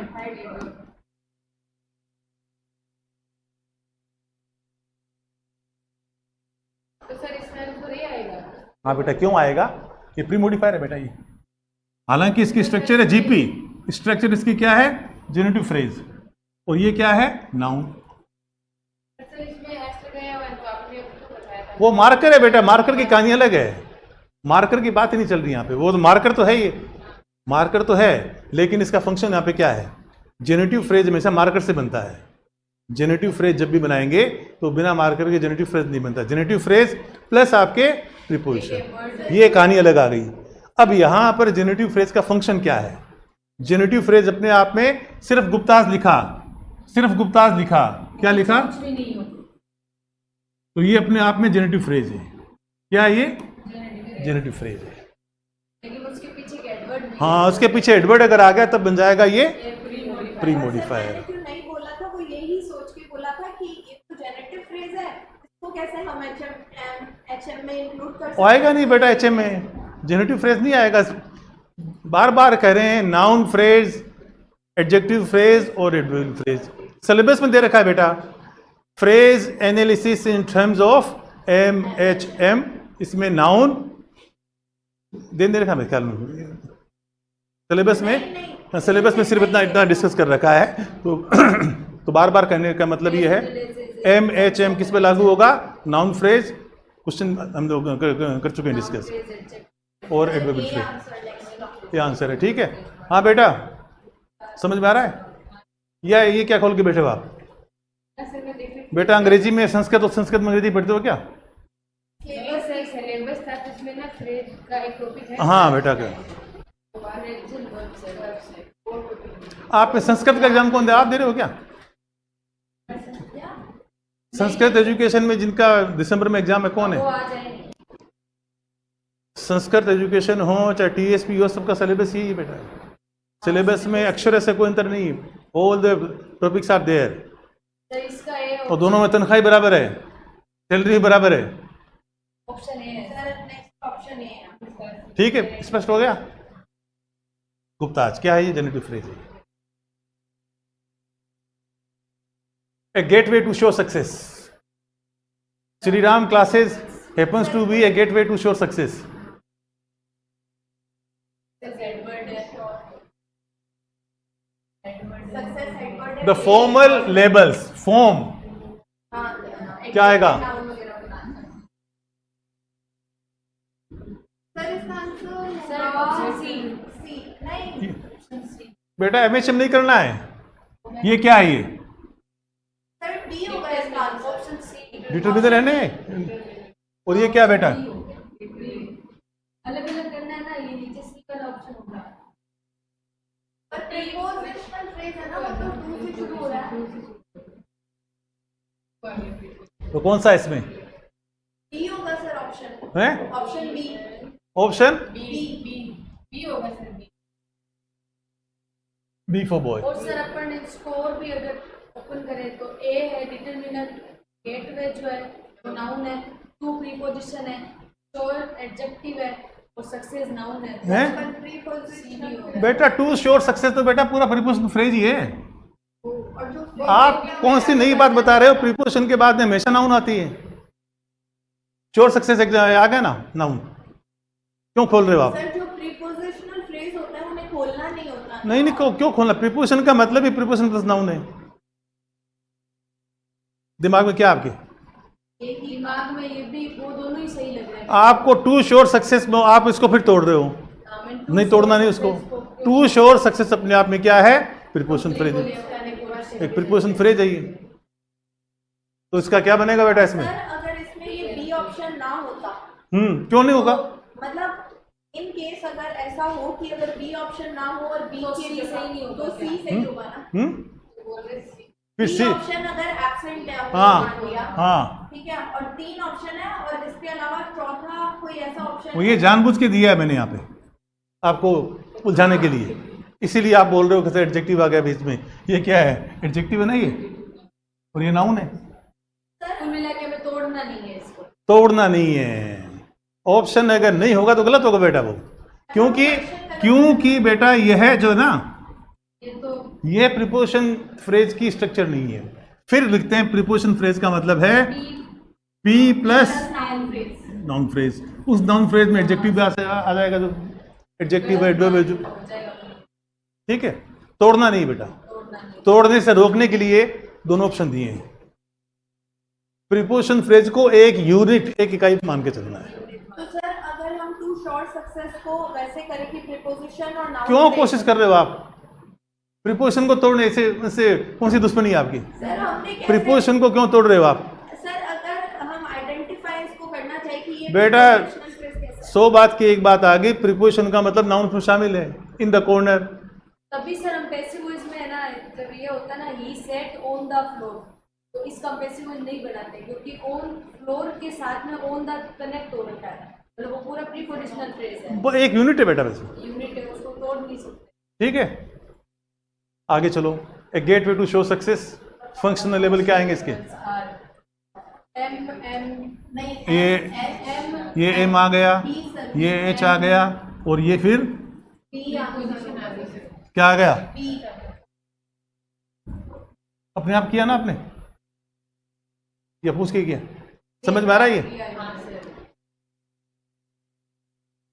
हर फ्रेज को हम उसका फंक्शनल लेवल और फॉर्मल लेवल दोनों कर रहे हैं। नेक्स्ट, चिंता मत करो, आपको मिलेगी ये शीट आपको घर में माथा बच्चे के लिए। स्मॉल लेटर्स आर यूज्ड, जो नोटेशन जो होता है ग्रामर में, small letters are used for the symbols of all parts of speech. Closed Open. Word, closed word class कौन कौन से आते हैं? डिटरमिनर, इन्यूमरेटर, डिटरमिनर, इन्यूमरेटर, और किसके लिए? कंजक्शन और प्रीपोजिशन और इंटरजेक्शन। इनके लिए बेटा we use small letters. D small लिखा हमने, ठीक है, ई एन स्मॉल लिखा है, सी जे कंजक्शन स्मॉल लिखा है। ये 5 है ना? आपने फर्स्ट इंडेक्स में बताई थे, सेकंड इंडेक्स में फर्स्ट, करेक्ट। बात समझ में आ रही कि नहीं आ रही है? और कैपिटल लेटर्स, इससे जुड़ता वो क्वेश्चन आ गया, are use for open word, किसके लिए? इसके लिए लिखेंगे नाउन, एन बड़ा लिखेंगे, और बड़ा लिखेंगे, ए वी बड़ा लिखेंगे, वी बड़ा लिखेंगे।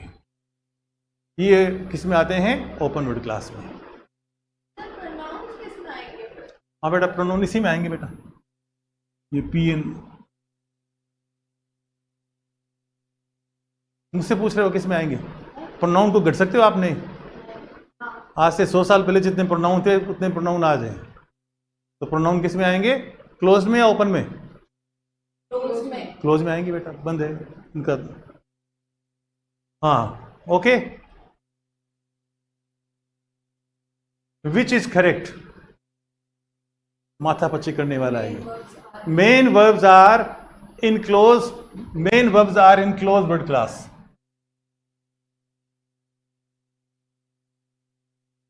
फुल वर्ब है, मेन वर्ब है,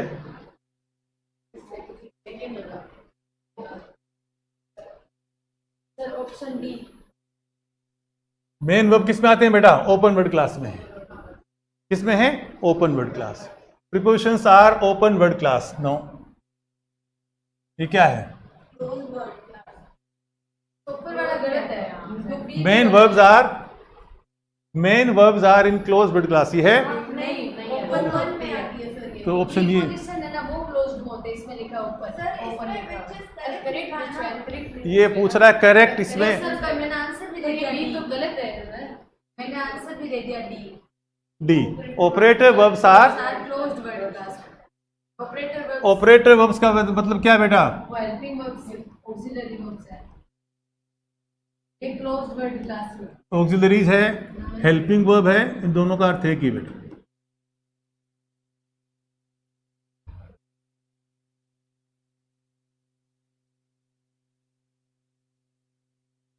इन सब का अर्थ है कि बेटा सहायक क्रिया, auxiliary, helping verb, operator verb, operator verbs हैं, वो किस में आते हैं? Closed word class. यह सही स्टेटमेंट है, ये स्टेटमेंट सही है, क्योंकि मेन वर्ब्स किस में आते हैं? ओपन में आते हैं। प्रीपोजिशन किस में आते हैं? क्लोज में आते हैं। नाउन किस में आते हैं? ओपन में आते हैं। Which is A answer. which is correct? A. There can be maximum 4 auxiliaries in VP. सही बात है बेटा. Can be. At least one auxiliary is essential in VP. जरूरी नहीं. Auxiliary can be used both before and after the main verb. कहाँ आएगी? Auxiliaries बेटा कहाँ verb से पहले आएगी. There is no fixed order of auxiliaries in VP. Fixed order होता है. दे रखा है बेटा मॉडल, परफेक्टिव, प्रोग्रेसिव और अंत में है पैसिव. 1 2 3 4 पूरा क्रम दे रखा है. हाँ फिर मेन वर्ब है. Which is incorrect? There is no fixed number of auxiliaries in VP. सभी ऑप्शन अच्छा गलत ढूंढना है. हाँ ए सर.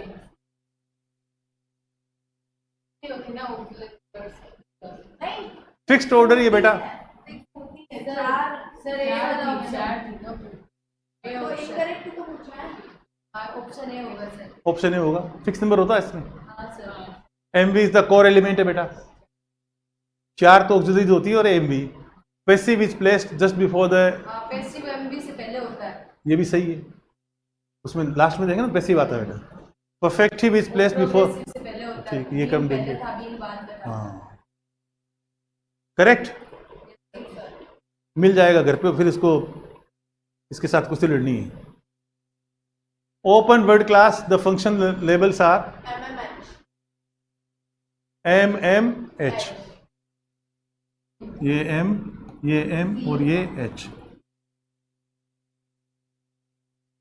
अब इसका नेक्स्ट है. सर 1 मिनट और इसका. हाँ बोलो बोलो बेटा. सर ये ओपन वर्ड क्लास है ना, इसमें तीनों ही नाउन. हाँ ये प्रॉब्लम आगे आ रही है. ये प्रॉब्लम मिलती है. तीनों ही नाउन है, तीनों एडजेक्टिव है, तीनों एडवर्ब है. क्या है ये? एडजेक्टिव नाउन नाउन है सर. हाँ ओपन क्या है बेटा? एडजेक्टिव है. खुला हुआ दरवाजा. तो क्या होगा इसका? एडजेक्टिव. यह है नाउन, यह है नाउन और ये आपके एडजेक्टिव.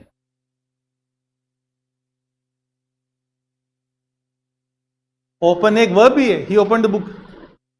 यहां पर ये क्या है? ओपन वर्ड क्लास एक एडजेक्टिव है. Clear? Next higher class students the functional labels M, M और H. और सर इसमें एक आगे वाली एडजेक्टिव हो जाएगी और बाकी नाउन हो जाएगी. कॉमन नाउन और दोनों कॉमन. ये आ गया. अच्छा क्या हो जाएगा इसका?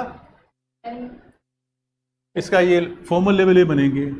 Adjective class noun noun. ये बनेगा इसका formal levels. Confidence building measures. Confidence building measures. The head is measures. बिल्कुल सही कहा आपने.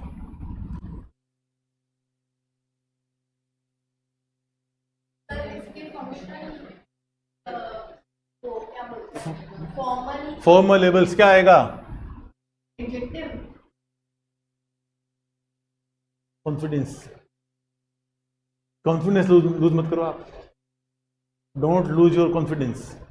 Confidence building major. हाँ बेटा what is confidence? Noun pronoun adject क्या है ये? कॉन्फिडेंस एडजेक्टिव है? सॉरी नाउन है. कॉन्फिडेंट होता है एडजेक्टिव. कॉन्फिडेंस क्या है? ईएनसी जब भी आता है नाउन है. बिल्डिंग भी नाउन है. बिल्डिंग भी नाउन है. जेरेंड. मेजर कुड भी नाउन है. Measures noun. मतलब ये जेरेंड है. ये जेरेंड भी नाउन की तरह होता है क्योंकि वो आईएनजी फॉर्म जो किसी नाउन का कार्य करे. हाँ तो इसका ये क्या बनेगा फिर? फंक्शनल लेवल तो क्या देंगे? हो जाएगा एमएमएच भी. नीचे क्या बन गया ऐसे? MMH. ऑप्शन सी.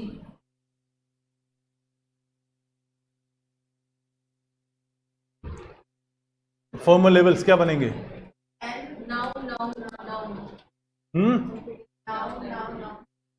आपने नाउन बताया. हाँ अभी बताया तो. ये बिल्डिंग क्यों नाउन है? ये क्या है? जेरेंड है बेटा. जेरेंड वर्ब क्या? वो आईएनजी फॉर्म जो किसी नाउन का कार्य करे. Option A sir. हाँ which of the following is not a part of open word class? Determiners. Photo लेने की आवश्यकता नहीं, पेज आपके लिए तैयार है बेटा ये। हाँ सर, जैसे इसको एक बार रीडिंग कर लेंगे, उससे एक बार बेटा ये कर लेंगे ना तो बाद वाले बहुत आसान लगेंगे। कई बार आसान के चक्कर में 15-20 दिन तो उसी को घिसते रहते हैं। पार्ट ऑफ स्पीच हम शुरू करते हैं कि नाउन 5 प्रकार की होती है, फिर एडजेक्टिव कितने प्रकार के होते हैं, तो बेटा कम से कम 20-25 दिन हम उसी चीज में लगा देते हैं जिसकी जानकारी हमको पहले से है। हाँ सर, इसी वो टॉपिक ये नहीं कि मुझे वो आ नहीं रहा है। वो तो इनसे आसान है ज़्यादा। हाँ, भैंस को पूंछ से नहीं सींग से पकड़ना है, ये ताकत रखो बेटा। अब वो करेंगे बहुत आसान लगेंगे मतलब। which one is correct? Determiner is used as a post modifier. Determiner is used as a post modifier in a noun phrase. बेटा डिटरमिनर का मतलब A N the my etcetera बाद में नहीं आएंगे, पहले आएगा। ए का प्रयोग पहले होता ना, तो ये जो ऑप्शन है वो गलत है। गलत क्यों है आप ध्यान में रखो। डिटरमिनर का मतलब ए एन दी, दे का प्रयोग कहाँ होता है? पहले होता है ना किसी नाउन से पहले, तो ये option. Preposition phrase can be used both as a modifier and post modifier. Preposition phrase जो है इसका प्रयोग पोस्ट मॉडिफायर और प्री मॉडिफायर दोनों रूप में हो सकता है। हो सकता है क्या? बताओ। सर जैसे हमने वो एग्जाम्पल दिया था ना, एग्जाम्पल आपने किया था, आप भी कोई एग्जाम्पल दे दो आप। बियॉन्ड वाला एग्जाम किया था ना, उसमें preposition out of stock books, beyond the reach means in depth study, India था तो वो एक बाद में भी है। राउंड द क्लॉक वॉच, ठीक है, वो आ सकता है बेटा इसमें। तो ये भी ऑप्शन इनकरेक्ट है, सॉरी करेक्ट है ये। करेक्ट है सर, नीचे वाले दो करेक्ट नहीं लग रहे हैं। Relative close can be used as a pre modifier, नहीं बेटा बाद में आएगा ये। बाद में आएगा। देखो रिलेटिव क्लोज का एग्जांपल हम ले चुके हैं। The beyond the reach means that make us unhappy. NP can not be used as a post modifier. In NP मतलब दो एनपी हो गए। 2 एनपी आ सकते हैं क्या?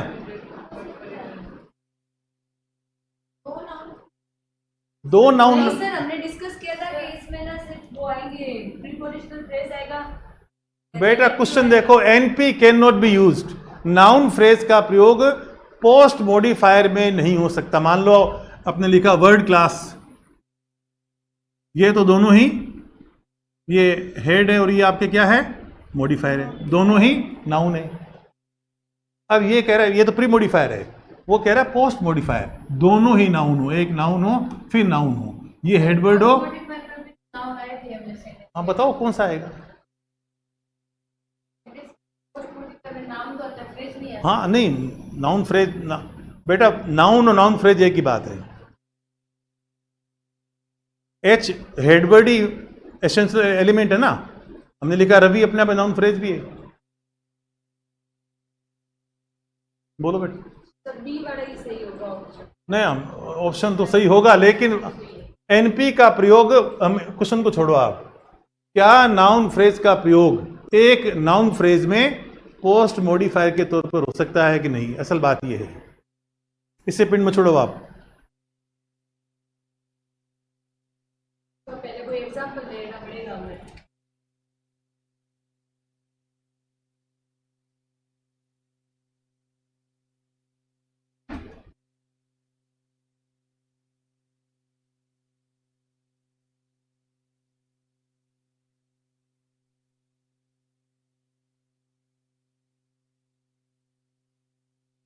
सर ये ऐसे डायरेक्ट बोल रहा है क्या? The teacher our guide, the teacher इसमें एडवर्ड क्या है बेटा इसमें?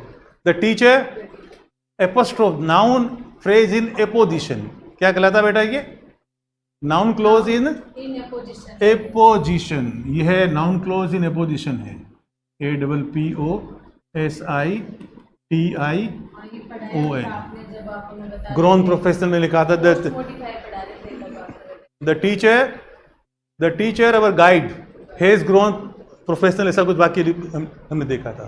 तो यहां पर ये नाउन फ्रेज, ये क्या है पूरा का पूरा फिर ऑप्शन डी नाउन फ्रेज है ये। ऑप्शन डी ज्यादा हाँ आप बताओ बेटा, आपने कौन सा? जैसे noun phrase cannot be used a post modifier in a noun phrase, मतलब दो continuously noun phrase रवि की बात कर रहे हैं। The player, Ravi Vinesh the wrestler, Vinesh the, ये क्या बना? विनेश, वो हो गया ना sir, a post Vinesh the wrestler, noun phrase है ये हेड है और ये मॉडिफायर है, पोस्ट मॉडिफायर है। सर ये डी तो गलत ऑप्शन है, क्योंकि इसमें लिखा कैन नॉट यूज नहीं हो सकता। हाँ वो हो सकता है। बेटा इस पे आप हो सकता है कि क्वेश्चन में गलत आएगा। कॉन्सेप्ट को समझो बेटा, ये कॉन्सेप्ट इज मोर सही है। कॉन्सेप्ट इज मोर सबके इम्पोर्टेंट। अकॉर्डिंग हो सकता है यूज। कॉन्सेप्ट के अकॉर्डिंगली इसमें क्यों हो सकता है? आपके सामने है, कौन है? विनेश लेकिन ये फोगट, line wrong विनेश है, Phogat wrestler। The wrestler, headword ये है और ये पोस्ट मॉडिफायर आ गया। पूरा सेंटेंस इस प्रकार से बना सकते हैं, Vinesh the wrestler has joint Congress party etcetera, जो भी है ये बन जाएगा बेटा इस पर। हाँ अब इस ऑप्शन पे आओ बेटा, which one is correct?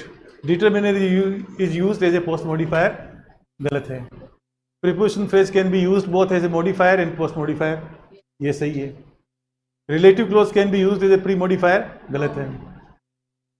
NP can not be used, statement देखो ये स्टेटमेंट, रॉन्ग है स्टेटमेंट। ये कह रहा है यूज नहीं हो सकता, हाँ। और ये पूछ रहा है करेक्ट है क्या? और जबकि ये line तो हाँ correct जबकि नहीं ये है। हो सकता है, ये हो सकता है, ठीक है। ये लाइन तो इनकरेक्ट है। हाँ बी ऑप्शन नहीं सही। ये ऑप्शन सही है। Last next, which is correct? Phrase can not be part of close.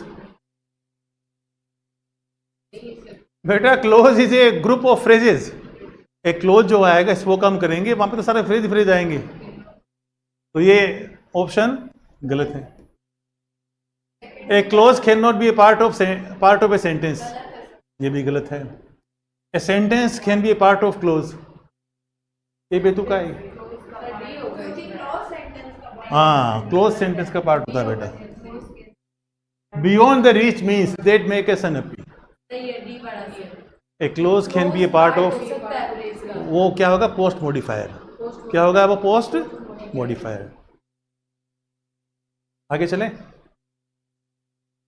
वो तो यहीं पे ही आपके दिमाग में कुछ हलचल से चल रही है, हैं? इधर ही है, तब जवाब दे रहे हैं। नहीं फिजिकली हियर, ये नहीं। नहीं है। हाँ दी ऑब्लिगेटरी का मतलब होता है बेटा आवश्यक। ऑब्लिगेटरी का मतलब नेसेसरी या Head होगा sir answer. Necessary, essential.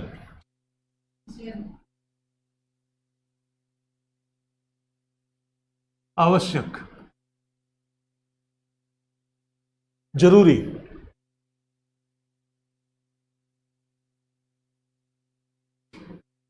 Essential, necessary, obligatory, तीनों का, या बाध्यकारी, जिसको करने के लिए बाध्य हैं। ये सारों का अर्थ एक ही बेटा, ठीक है, लगभग। ऑब्लिगेटरी शब्द आ जाए, एसेंशियल आ जाए, नेसेसरी आ जाए, तीनों का अर्थ लगभग एक जैसा ही होगा। तो सर हेड हो गया। The obligatory element of a noun phrase, adjective phrase and AVP is head होता है। हेड का होना जरूरी है Head बेटा। का वगैरह हमने ये तो कर रखा है, हमने M H M, यही तो है, ये तो ऑप्शनल एलिमेंट है, ये तो ऑप्शनल एलिमेंट है, हेड का होना जरूरी है। Which is correct? इसमें कौन सा ऑप्शन होगा बेटा? विच is correct? A preposition is the head of, जानबूझ के हेड सिर्फ तीन में होगा, नाउन, एडजेक्टिव, एडवर्ब। बाकी के सिर्फ पांव हो सकते हैं, हाथ हो सकते हैं, हेड नहीं होगा। तो ये क्या है? The post modifiers in AVP in adverbial phrase and adjective phrase can only be adverbs. The post modifier in AVP and AGP.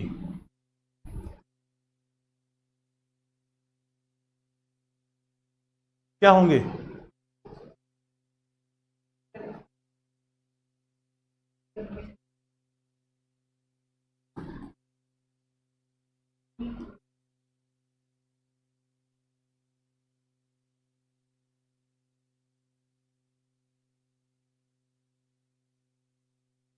Really AVP and AGP.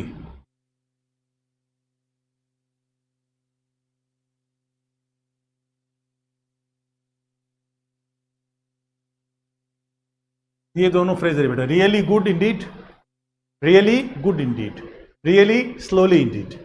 ये दोनों एग्जांपल्स किसके हैं? ये एडजेक्टिव फ्रेज है और ये आपके एडवर्बियल फ्रेज है। अब इस पे देखो वो क्या कह रहा है, द पोस्ट मॉडिफायर, यहां पे क्या है? Indeed, Indeed. The post modifier in adjective phrase क्या and यहीं पे क्लोज कर दे मामला।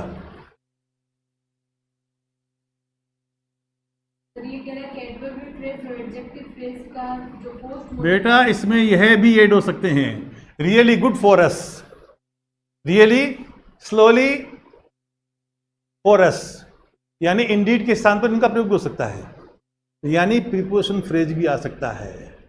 पोस्ट मॉडिफायर में we can use an adverbial phrase as well as a preposition phrase. Really good indeed for us, इसको हटा भी सकते हैं, रख भी सकते हैं। Really good for us, really slowly for them, really slowly for me. कहने का तात्पर्य ये है कि यहां पर एडवर्बियल फ्रेज के साथ साथ फ्रेज भी हो सकता प्रीपोजिशन है। फ्रेज भी आ सकता है। ओनली दो शब्द ना, ये ये कह रहा है कि सिर्फ एडवर्ब होगा अगर सिर्फ इतना आता ना, कैन बी एडवर्ब्स, तब तो सही होता तो है। सही हो जाता है। ओनली का मतलब सबको निकाल दिया बाहर, हाँ एक्सक्लूसिव हो गया। बात समझ में आ रही है? अगर ओनली नहीं होता ना, तब तो बेटा सही था question. The post modifiers in AVP, ये रहा आपके एडजेक्टिव फ्रेज है। Really good indeed, really good for us, या really good indeed for us. Indeed को रख भी सकते हैं। Really good oh. Good adverb है ना, हाँ, और रियली यहाँ पे ये एडवर्ड है, ये एडवर्बियल फ्रेज का एग्जांपल हेड, ये रहा हेड, ये एडजेक्टिव और ये एडवर्ब। एडजेक्टिव फ्रेज बड़ा नीचे।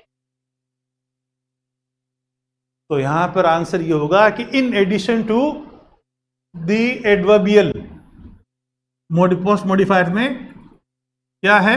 एडवर्ब्स के अलावा और क्या हो सकता है? प्रीपोजिशन फ्रेज भी आ सकता है। इसमें क्या आ सकता है? प्रीपोजिशन फ्रेज भी इसमें आ सकता है। इस गड़बड़ी हुई ओनली के कारण। अगर ओनली नहीं होता तो ये आंसर, ये ऑप्शन हमारा सही होता। हाँ, a relative close, noun, adjective, adverb can be, and PP can be post modifiers. बिल्कुल हो सकते हैं बेटा, करते आ रहे हैं। ये तो पोस्ट मॉडिफायर ही आएगा, ये तो पोस्ट मॉडिफायर ही आएगा, इसके अलावा कुछ आएगा नहीं। और आमतौर पर इसका प्रयोग भी ज़्यादातर पोस्ट मॉडिफायर में होता है। ठीक है, और एडजेक्टिव भी आ सकते हैं। कैसे? समझ में आया नहीं? एक मिनट बेटा, पहले relative clause post modifier example वो ध्यान करो। Beyond the reach means that make us unhappy, वो है ना रिलेटिव क्लोज, पोस्ट मॉडिफायर है। क्या है वो? Post modifier. Noun, Vinesh the wrestler,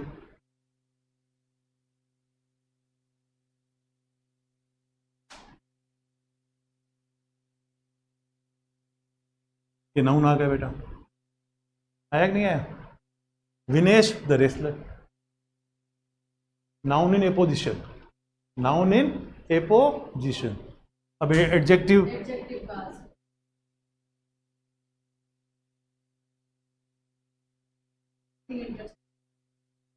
mysterious या इम्पोर्टेंट, समथिंग इम्पोर्टेंट, ये रहा नाउन, और ये बेटा इसका आ गया पोस्ट मॉडिफायर। आया कि नहीं आया? Something important, anything important, anything urgent, something urgent, इस प्रकार के जो नाउन फ्रेज है इनमें एडजेक्टिव बाद में आ रहा है। अब कह रहा है ये एडवर्ब। एडवर्ब तो आ सकता है बाहर। आ सकता है, एडजेक्टिव वाला एडवर्ब भी आएगा। Take an example. ऊपर वाला ही है ना, नीड एडवर्ब है और ये हाँ। मेरा पोस्ट मॉडिफायर हो सकता है। बेटा एग्जांपल कौन सा एग्जाम? रियल। इसमें से पोस्ट मॉडिफायर ही तो है इंडीड। लेकिन बेटा ये तो फ्रेज कौन सा है? ये तो एडजेक्टिव फ्रेज है। यहाँ बात चल रही है एनपी की।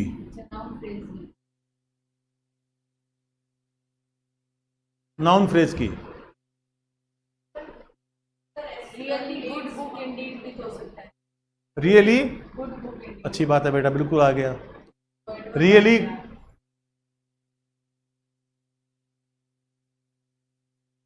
Really good book.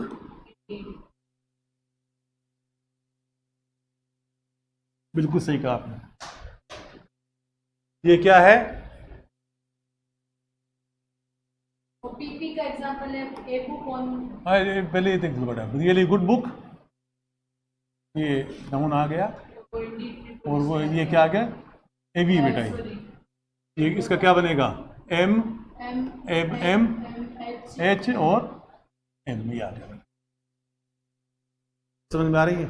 इंडीड जो है रियली गुड बुक इंडीड, या सिर्फ गुड बुक इंडीड। तो यहां पर ये एडजेक्टिव एडवर्ब जो है, ये इंडीड क्या है? एडवर्ब। इसका प्रयोग हो रहा है पोस्ट मॉडिफायर के थ्रू। ये देख लिया हमने, ये आ गया, ये आ गया, ये आ गया, ये आ गया। ठीक है। सर ये किसी भी फ्रेज को हम हेडवर्ड से ही तय करेंगे ना कि ये लिखा नाउन, एडजेक्टिव और एडवर्ब, इन तीनों फ्रेजेस में हेड आएगा बेटा। और हेडवर्ड से ही तय होगा। हेड ही इसमें आएगा, हेड पर से होगा। Without head there will be no noun phrase, there will be no adjective phrase, there will be no adverbial phrase. Head वाले यही हैं। बाकी सबके नीचे वाला होगा। बाकी सबके सर पांव ही हैं। सॉरी, बाकी सबके हाथ पांव है, सर नहीं है। हाँ, नीचे क्या है? Adjective can be the head in adjective. Adjective phrase with adjective he add. सही है बेटा, बिल्कुल ही है। अब दोनों सी और डी दोनों सही हो जाएंगे बेटा, दोनों सही हो जाएंगे। तो ये मैंने अकेले नहीं किया, पूरी टीम ने थोड़ी किया बेटा। गलती करने का अधिकार सिर्फ आपको ही है क्या? हैं? ये खुद मैंने सोच के बेटा उसमें किए हैं, विदाउट एनी एड। तो बेटा दोनों सही है, इसमें दोनों सही हैं। हाँ, नेक्स्ट।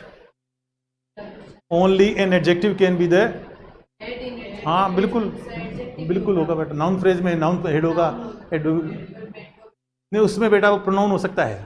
प्रोनाउन नाउन नहीं, उसमें नाउन फ्रेज में हो सकता है। ठीक है बेटा, आगे चलो। ये बेटा प्रैक्टिस के लिए है, माथापच्ची। ये सिर्फ साधन है, अल्टीमेट नहीं है ये। ये नहीं कि इसके बाद में सब कुछ दुनिया समाप्त है, nothing like that. Which phrase does not follow the MHM? यही है ना, सर वर्ब फ्रेज ही तो है। यही है। हाँ, वर्ब फ्रेज नहीं करता है। वर्ब फ्रेज में मॉडिफायर ऑप्शन। मॉडिफायर कहाँ होगा वर्ब फ्रेज में? वर्ब फ्रेज में नहीं होता है। वर्ब फ्रेज में होता है ऑक्सिलरी, ऑक्सिलरी, ऑक्सिलरी, ऑक्सिलरी, फिर बाद में एमवी। तो सर वो जो ऑक्सिलरी वो मॉडिफायर नहीं है, उसका नाम ऑक्सिलरी है बेटा। नाम क्यों चेंज कर रहे हो आप? ऑक्सिलरी, सहायक क्रिया, सहायक क्रिया, सहायक क्रिया बेटा। 4 सहायक क्रियाएं प्लस एमवी, यह है आपके वर्ब फ्रेज की स्ट्रक्चर है। वर्ब फ्रेज का तो लेखा जोखा क्या है? Auxiliary, auxiliary, auxiliary, auxiliary. Auxiliary कौन कौन सी? मॉडल वाली, प्रोग्रेसिव वाली, परफेक्टिव और पैसिव। ये 4 ऑक्सिलरीज में आ सकती है। मुझे लगा कि ये फंक्शनल और फॉर्मल जैसे। मुझे लगा कि ये तो इसके फॉर्मल एक्सप्रेशंस हैं और फंक्शनल इसके वही बेटा ये फंक्शनल फॉर्मल सारे लागू होते हैं, नाउन फ्रेज, एडजेक्टिव फ्रेज और एडवर्बियल फ्रेज। हाँ बेटा दे दो बासी। हाँ ठीक है बेटा, ये क्या आएगा इसमें? समझ में आ रहा है कि नहीं आ रहा? आपको पेज दे रहा हूं मैं, आपको खुद इसमें इसको वर्कआउट करना है। फ्रेज होगा। उसका 3 है sir. How many classes of phrases are there in the context of phrase analysis? बार बार करें बेटा। 3। कौन कौन से हैं 3? नाउन फ्रेज, हाँ वर्ब फ्रेज, हाँ हैं? Noun phrase, adjective phrase, adverb phrase. इसके हाथ है, दाया हाथ है सिर्फ, कान खींच लेगी। Noun, adjective, adverb. बेटा क्या है? Noun, adjective, adverb. और वर्ब में क्या होता है? वर्ब में क्या होता है? ऑक्सिलरी, ऑक्सिलरी बार बार लिखेंगे, बात एक ही आएगा। हाँ, 4 auxiliary plus plus verb. Adjective. तो कितने हो गए बेटे ये? 3 हो गए। 3। कौन कौन से? Noun phrase, adjective phrase, adverb phrase. बस। और प्रीपोजिशन फ्रेज होता है प्रीपोजिशन प्लस एनपी, और जेनेटिव फ्रेज होता है एनपी प्लस एपोस्ट्रोफी एस। यानी जेनेटिव फ्रेज जो है ना, जीपी, इसका मतलब होता है एनपी प्लस गुप्ताज, ये। और वर्ब फ्रेज का मामला अलग से हमने देख लिया। टोटल नंबर ऑफ फ्रेजेस हैं 6। कितने हैं? 6। इन 6 में से 3 में एमएचएम लागू होता है, जेनेटिव और प्रीपोजिशनल। और वर्ब जो है वो एमएचएम से फ्री है, उनसे आजाद है। ठीक है। Next, which is not a part of close word class? Part नहीं है, प्रीपोजिशन है, ऑपरेटर है, एडवर्ब। बिल्कुल सही कहा बेटा, बिल्कुल सही एडवर्ब कहा। भी नहीं है। एडवर्ब क्या है? ओपन वर्ड क्लास में आता है। बिल्कुल सही कहा। विच is correct? Auxiliary is an obligatory, आवश्यक तत्व है। नहीं सर, नहीं है। गलत। जैसे हमने लिखा द ब्रांच शुक, शुक अपना में क्या थी? वर्ब फ्रेज थी। एडवर्ब थी। VP can be used as a modifier in NP। Verb phrase का प्रयोग नाउन फ्रेज में मॉडिफायर के तौर पर हो सकता है? नहीं हो सकता। बिल्कुल सही कहा बेटा आपने, उसको कहानी अलग है वर्ब फ्रेज की। The pre modifier in AVP are always adverb और ऑलवेज एडवर्ब्स। की modifier adverb phrase are always adverb, ये सही है सर। एडवर्ब जैसे कैसे? इन AVP एडवर्ब फ्रेज का मॉडिफायर वेरी मॉडिफायर क्विकली, हमेशा में क्या आएगा? ये एडवर्ब भी आएगा, ना सिर्फ इसमें बल्कि एडजेक्टिव फ्रेज में भी। तो ये the pre modifier in AVP are always adverbs, ये सही है बेटा। PP can not be used as a pre modifier, statement गलत है ये। पहले भी आ सकता आ चुका है, पहले भी आ सकता है। ओके।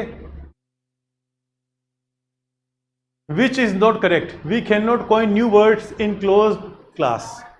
सही है बेटा। कॉइन का मतलब एक तो होता है सिक्का, है। एक घड़ना।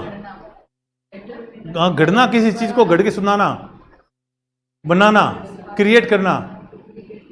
कॉइन का मतलब बनाना, घड़ना। आम भाषा में कहें कि उसने कोई कहानी गढ़ ली, तो हम नए शब्द नहीं गढ़ सकते। किसमें? क्लोज वर्ड क्लास में।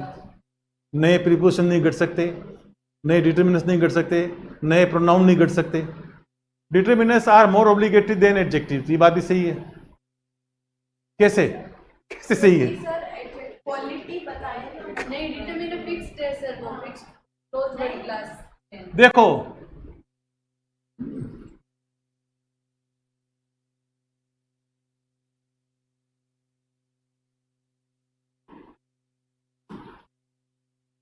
सही है sentence. I wrote a story होगा। इसमें गुड तो लगाना जरूरी नहीं है, गुड, फाइन, स्मॉल, बिग, तो डिटरमिनर से लेकिन डिटरमिनर आवश्यक है बेटा। यहां पर हमको लिखना पड़ेगा a story, my story, I wrote your story, I wrote his story, I wrote search story, I wrote Gupta's story. यानी कि डिटरमिनर का प्रयोग यहां पर आवश्यक है। यहां पर we don't require any adjective, adjective जरूरी नहीं है, लेकिन यहां पर डिटरमिनर का प्रयोग आवश्यक है। कब? जब when we use a singular countable noun. बस एक जगह सर एडजेक्टिव ऑब्लिगेटरी होता है, हैं? एक्सक्लेमेटरी सेंटेंस हाँ। होता है। ये यहां पे ये जरूरी नहीं बेटा। ठीक है। कब? जब यहां पर काउंटेबल सिंगुलर नाउन हो, सिंगुलर काउंटेबल नाउन। अगर यहां पे स्टोरीज होता तो हो सकता था बेटा। कब? इसका प्रयोग कब जरूरी है? कहां खो गया ये? बिफोर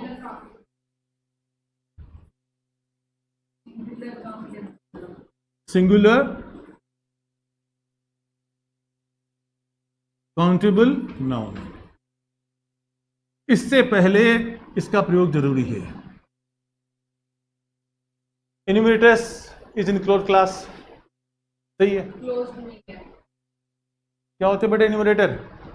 कार्डिनल ऑर्डिनल, संख्यात्मक 1 2 3 और ऑर्डिनल क्रमात्मक, संख्या नहीं है, ठीक है। Primary verbs can not be used as full verbs, नहीं यूज हो। हैं? Primary verbs, primary verbs full verbs में नहीं होता। फुल वर्ब्स बन सकती है जिनमें सेंटेंस ही नहीं होती, तो रिवर्ब नहीं होती, मेन वर्ब ये हो सकती है। बेटा ये है primary, do have, do be, do have, तो इसका प्रयोग भी इसमें हो सकता है। नोट करेक्ट पूछ रहा ना बेटा, क्या क्या होगा इसका? ये भी सही है और ये भी सही होगा ना। ये सही है स्टेटमेंट? नहीं ये गलत है। हाँ गलत है, ये ये कह रहे हैं नहीं हो गलत है। हाँ तो आंसर क्या होगा बेटा इसमें? D, B for boy, D sir. D is not correct, not correct बेटा। 2 बार नोट आ गया, देखो यहाँ भी नोट आ गया, यहाँ भी नोट आ गया। पर तो फिक्स करना और enumerator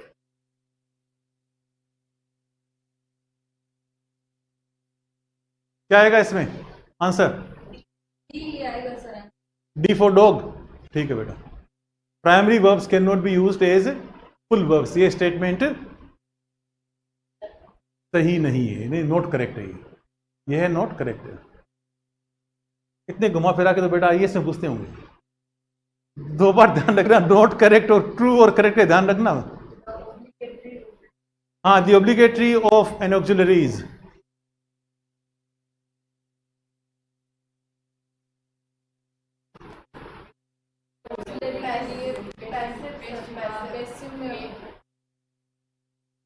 ऑब्लिगेटरी का मतलब आवश्यक तत्व, ऑक्सिलरी का आवश्यक तत्व क्या होता है? देखो ऑक्सिलरी हमारे पास में कितनी है बेटा? मॉडल, प्रोग्रेसिव, परफेक्ट और पैसिव। अब ये पूछ रहा है कि इसमें आवश्यक तत्व कौन सा है इसका? क्यों? पैसिव के बिना तो बहुत सारे बाकी बने थे हमारे। पूरी सीरीज 8 वाला, 8 के 8 कॉलम खाली थे। टेंस होगा सर। हाँ टेंस, टेंस आया और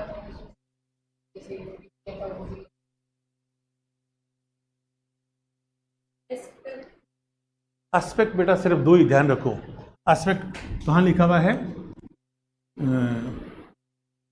प्रोग्रेसिव और परफेक्ट, ये 2 ही एस्पेक्ट है बेटा। लिस्ट मिल जाएगा आपको। टेंस होगा इसका, प्रत्येक ऑक्सिलरी का टेंस होना जरूरी है बेटा। कैन लिखा, मे लिखा, माइट लिखा, इज लिखा, एम लिखा, आर लिखा, टेंस से फ्री कोई नहीं है, टेंस से फ्री कोई नहीं है। और ये जब हमने लिखा ना, बिना एस्पेक्ट के वाक्य बने, बिना एस्पेक्ट के, जैसे ही कैन राइट, टेंस है इसका, लेकिन इसका एस्पेक्ट नहीं है। एस्पेक्ट का मतलब ज़्यादा बोलने की जरूरत नहीं है। परफेक्ट टेंस और कंटिन्यूस टेंस, इनको एस्पेक्ट बोलते हैं बेटा। निरंतरता और पूर्णता, ये 2 एस्पेक्ट हैं। एस्पेक्ट 2 कौन कौन से हैं? इसमें 2 टेंस है, तो वो परफेक्ट वाला और हाँ। प्रोग्रेसिव। यानी एस्पेक्ट का मतलब है टेंस पर ऑक्सिलरी बिना इनके भी आती है। पूर्णता या निरंतरता, ये 2 ही एस्पेक्ट है। ये परफेक्ट में आता है और ये आपके आता है प्रोग्रेसिव या कंटिन्यूस।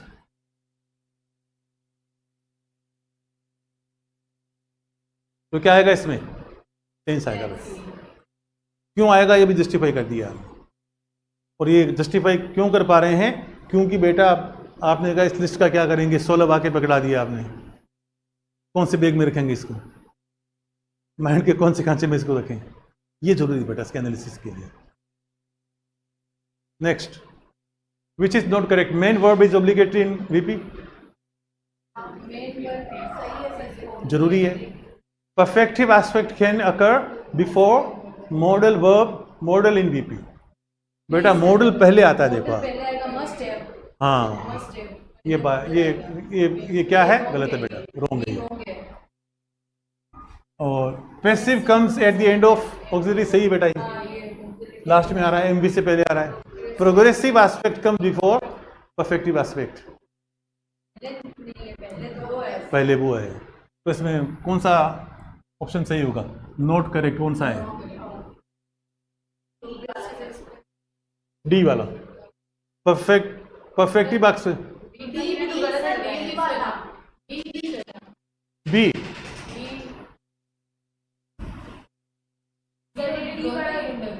डी भी गलत है, बी भी गलत है। डी गलत है, बी गलत है, सही कौन सा है? इसका उत्तर क्या होगा? नोट करेक्ट, नोट करेक्ट, गलत नहीं पूछना है। सर डी गलत क्या? प्रोग्रेसिव वाला, प्रोग्रेसिव फिर परफेक्ट ही होता है। देखो खोल के। Progressive aspect comes before perfective aspect. पहले बी आएगा या बी आएगा? ये बी, हाँ तो बी आएगा ना पहले, फिर ला- बी आएगा। शुरू में मॉडल आ रहा है, नंबर 2 पे बी और ए वाला परफेक्टिव है, ऑप्शन बी गलत है। ऑप्शन बी गलत है, ठीक है बेटा। प्रोग्रेसिव पहले आ रहा है, परफेक्ट बाद में आ रहा है। इसलिए वो टेबल जरूरी है, ये टेबल के साथ में उस टेबल की भी हमें आवश्यकता है। ये सर वो टेबल नहीं थी फिर भी याद आ गया। ये बेटा देंगे घर के लिए, इसको टांग के रख लेना आप अपनी स्टडी टेबल पे। हाँ, what can not be head of NP? Head क्या होता है? नाउन फ्रेज का नाउन, प्रोनाउन होगा फिर इसमें सर, प्रोनाउन हो सकता है बेटा। क्योंकि नाउन दिया बना है। ये कह रहे हैं नाउन फ्रेज का हेड तो नाउन होता है, प्रोनाउन नहीं होता है। वो इन्यूमरेटर, अच्छा, हो नहीं सकता, वो नहीं हो नहीं सकता नहीं हो सकता ना सर। बेटा। ऑल 15 मैंने देखा था, ऑल 15 ये इन्यूमरेटर है ना बेटा। डिटरमिनर नहीं होगा सर। इन्यूमरेटर का मतलब होता है बेटा संख्यात्मक शब्द। सर डिटरमिनर होगा सर, हेड नहीं इन्यूमरेटर बेटा 2 प्रकार के होते हैं। अब आपको एक तो होता है कार्डिनल, संख्या को बताने वाले, एक ऑर्डिनल। ये इन्यूमरेटर की कहानी है। 1 2 3 इनको बोलते हैं कार्डिनल, सर इसके क्वेश्चन बाकी है वो। और ये हैं ऑर्डिनल। बस हो गया बेटा, कल करेंगे बाकी। ऑर्डिनल और एक होता है जनरल। सर कोई बात नहीं बेटा। हाँ, तो ये we conclude here what can not be the head of an NP. Enumerator बेटा हेड हो सकता है डिटरमिनर, ऑल 15। डिटरमिनर का मतलब ए, ये ध्यान कर लो आप, ये कभी हेड नहीं होंगे। इन्यूमरेटर हेड हो सकता है, सॉरी हो सकता है, और एडजेक्टिव हो सकता है, डिटरमिनर नहीं होगा। यानी डिटरमिनर ही, हाँ बेटा बाकी कल करेंगे। और प्रोनाउन भी हेड हो सकता है। ये लो बेटा अपने,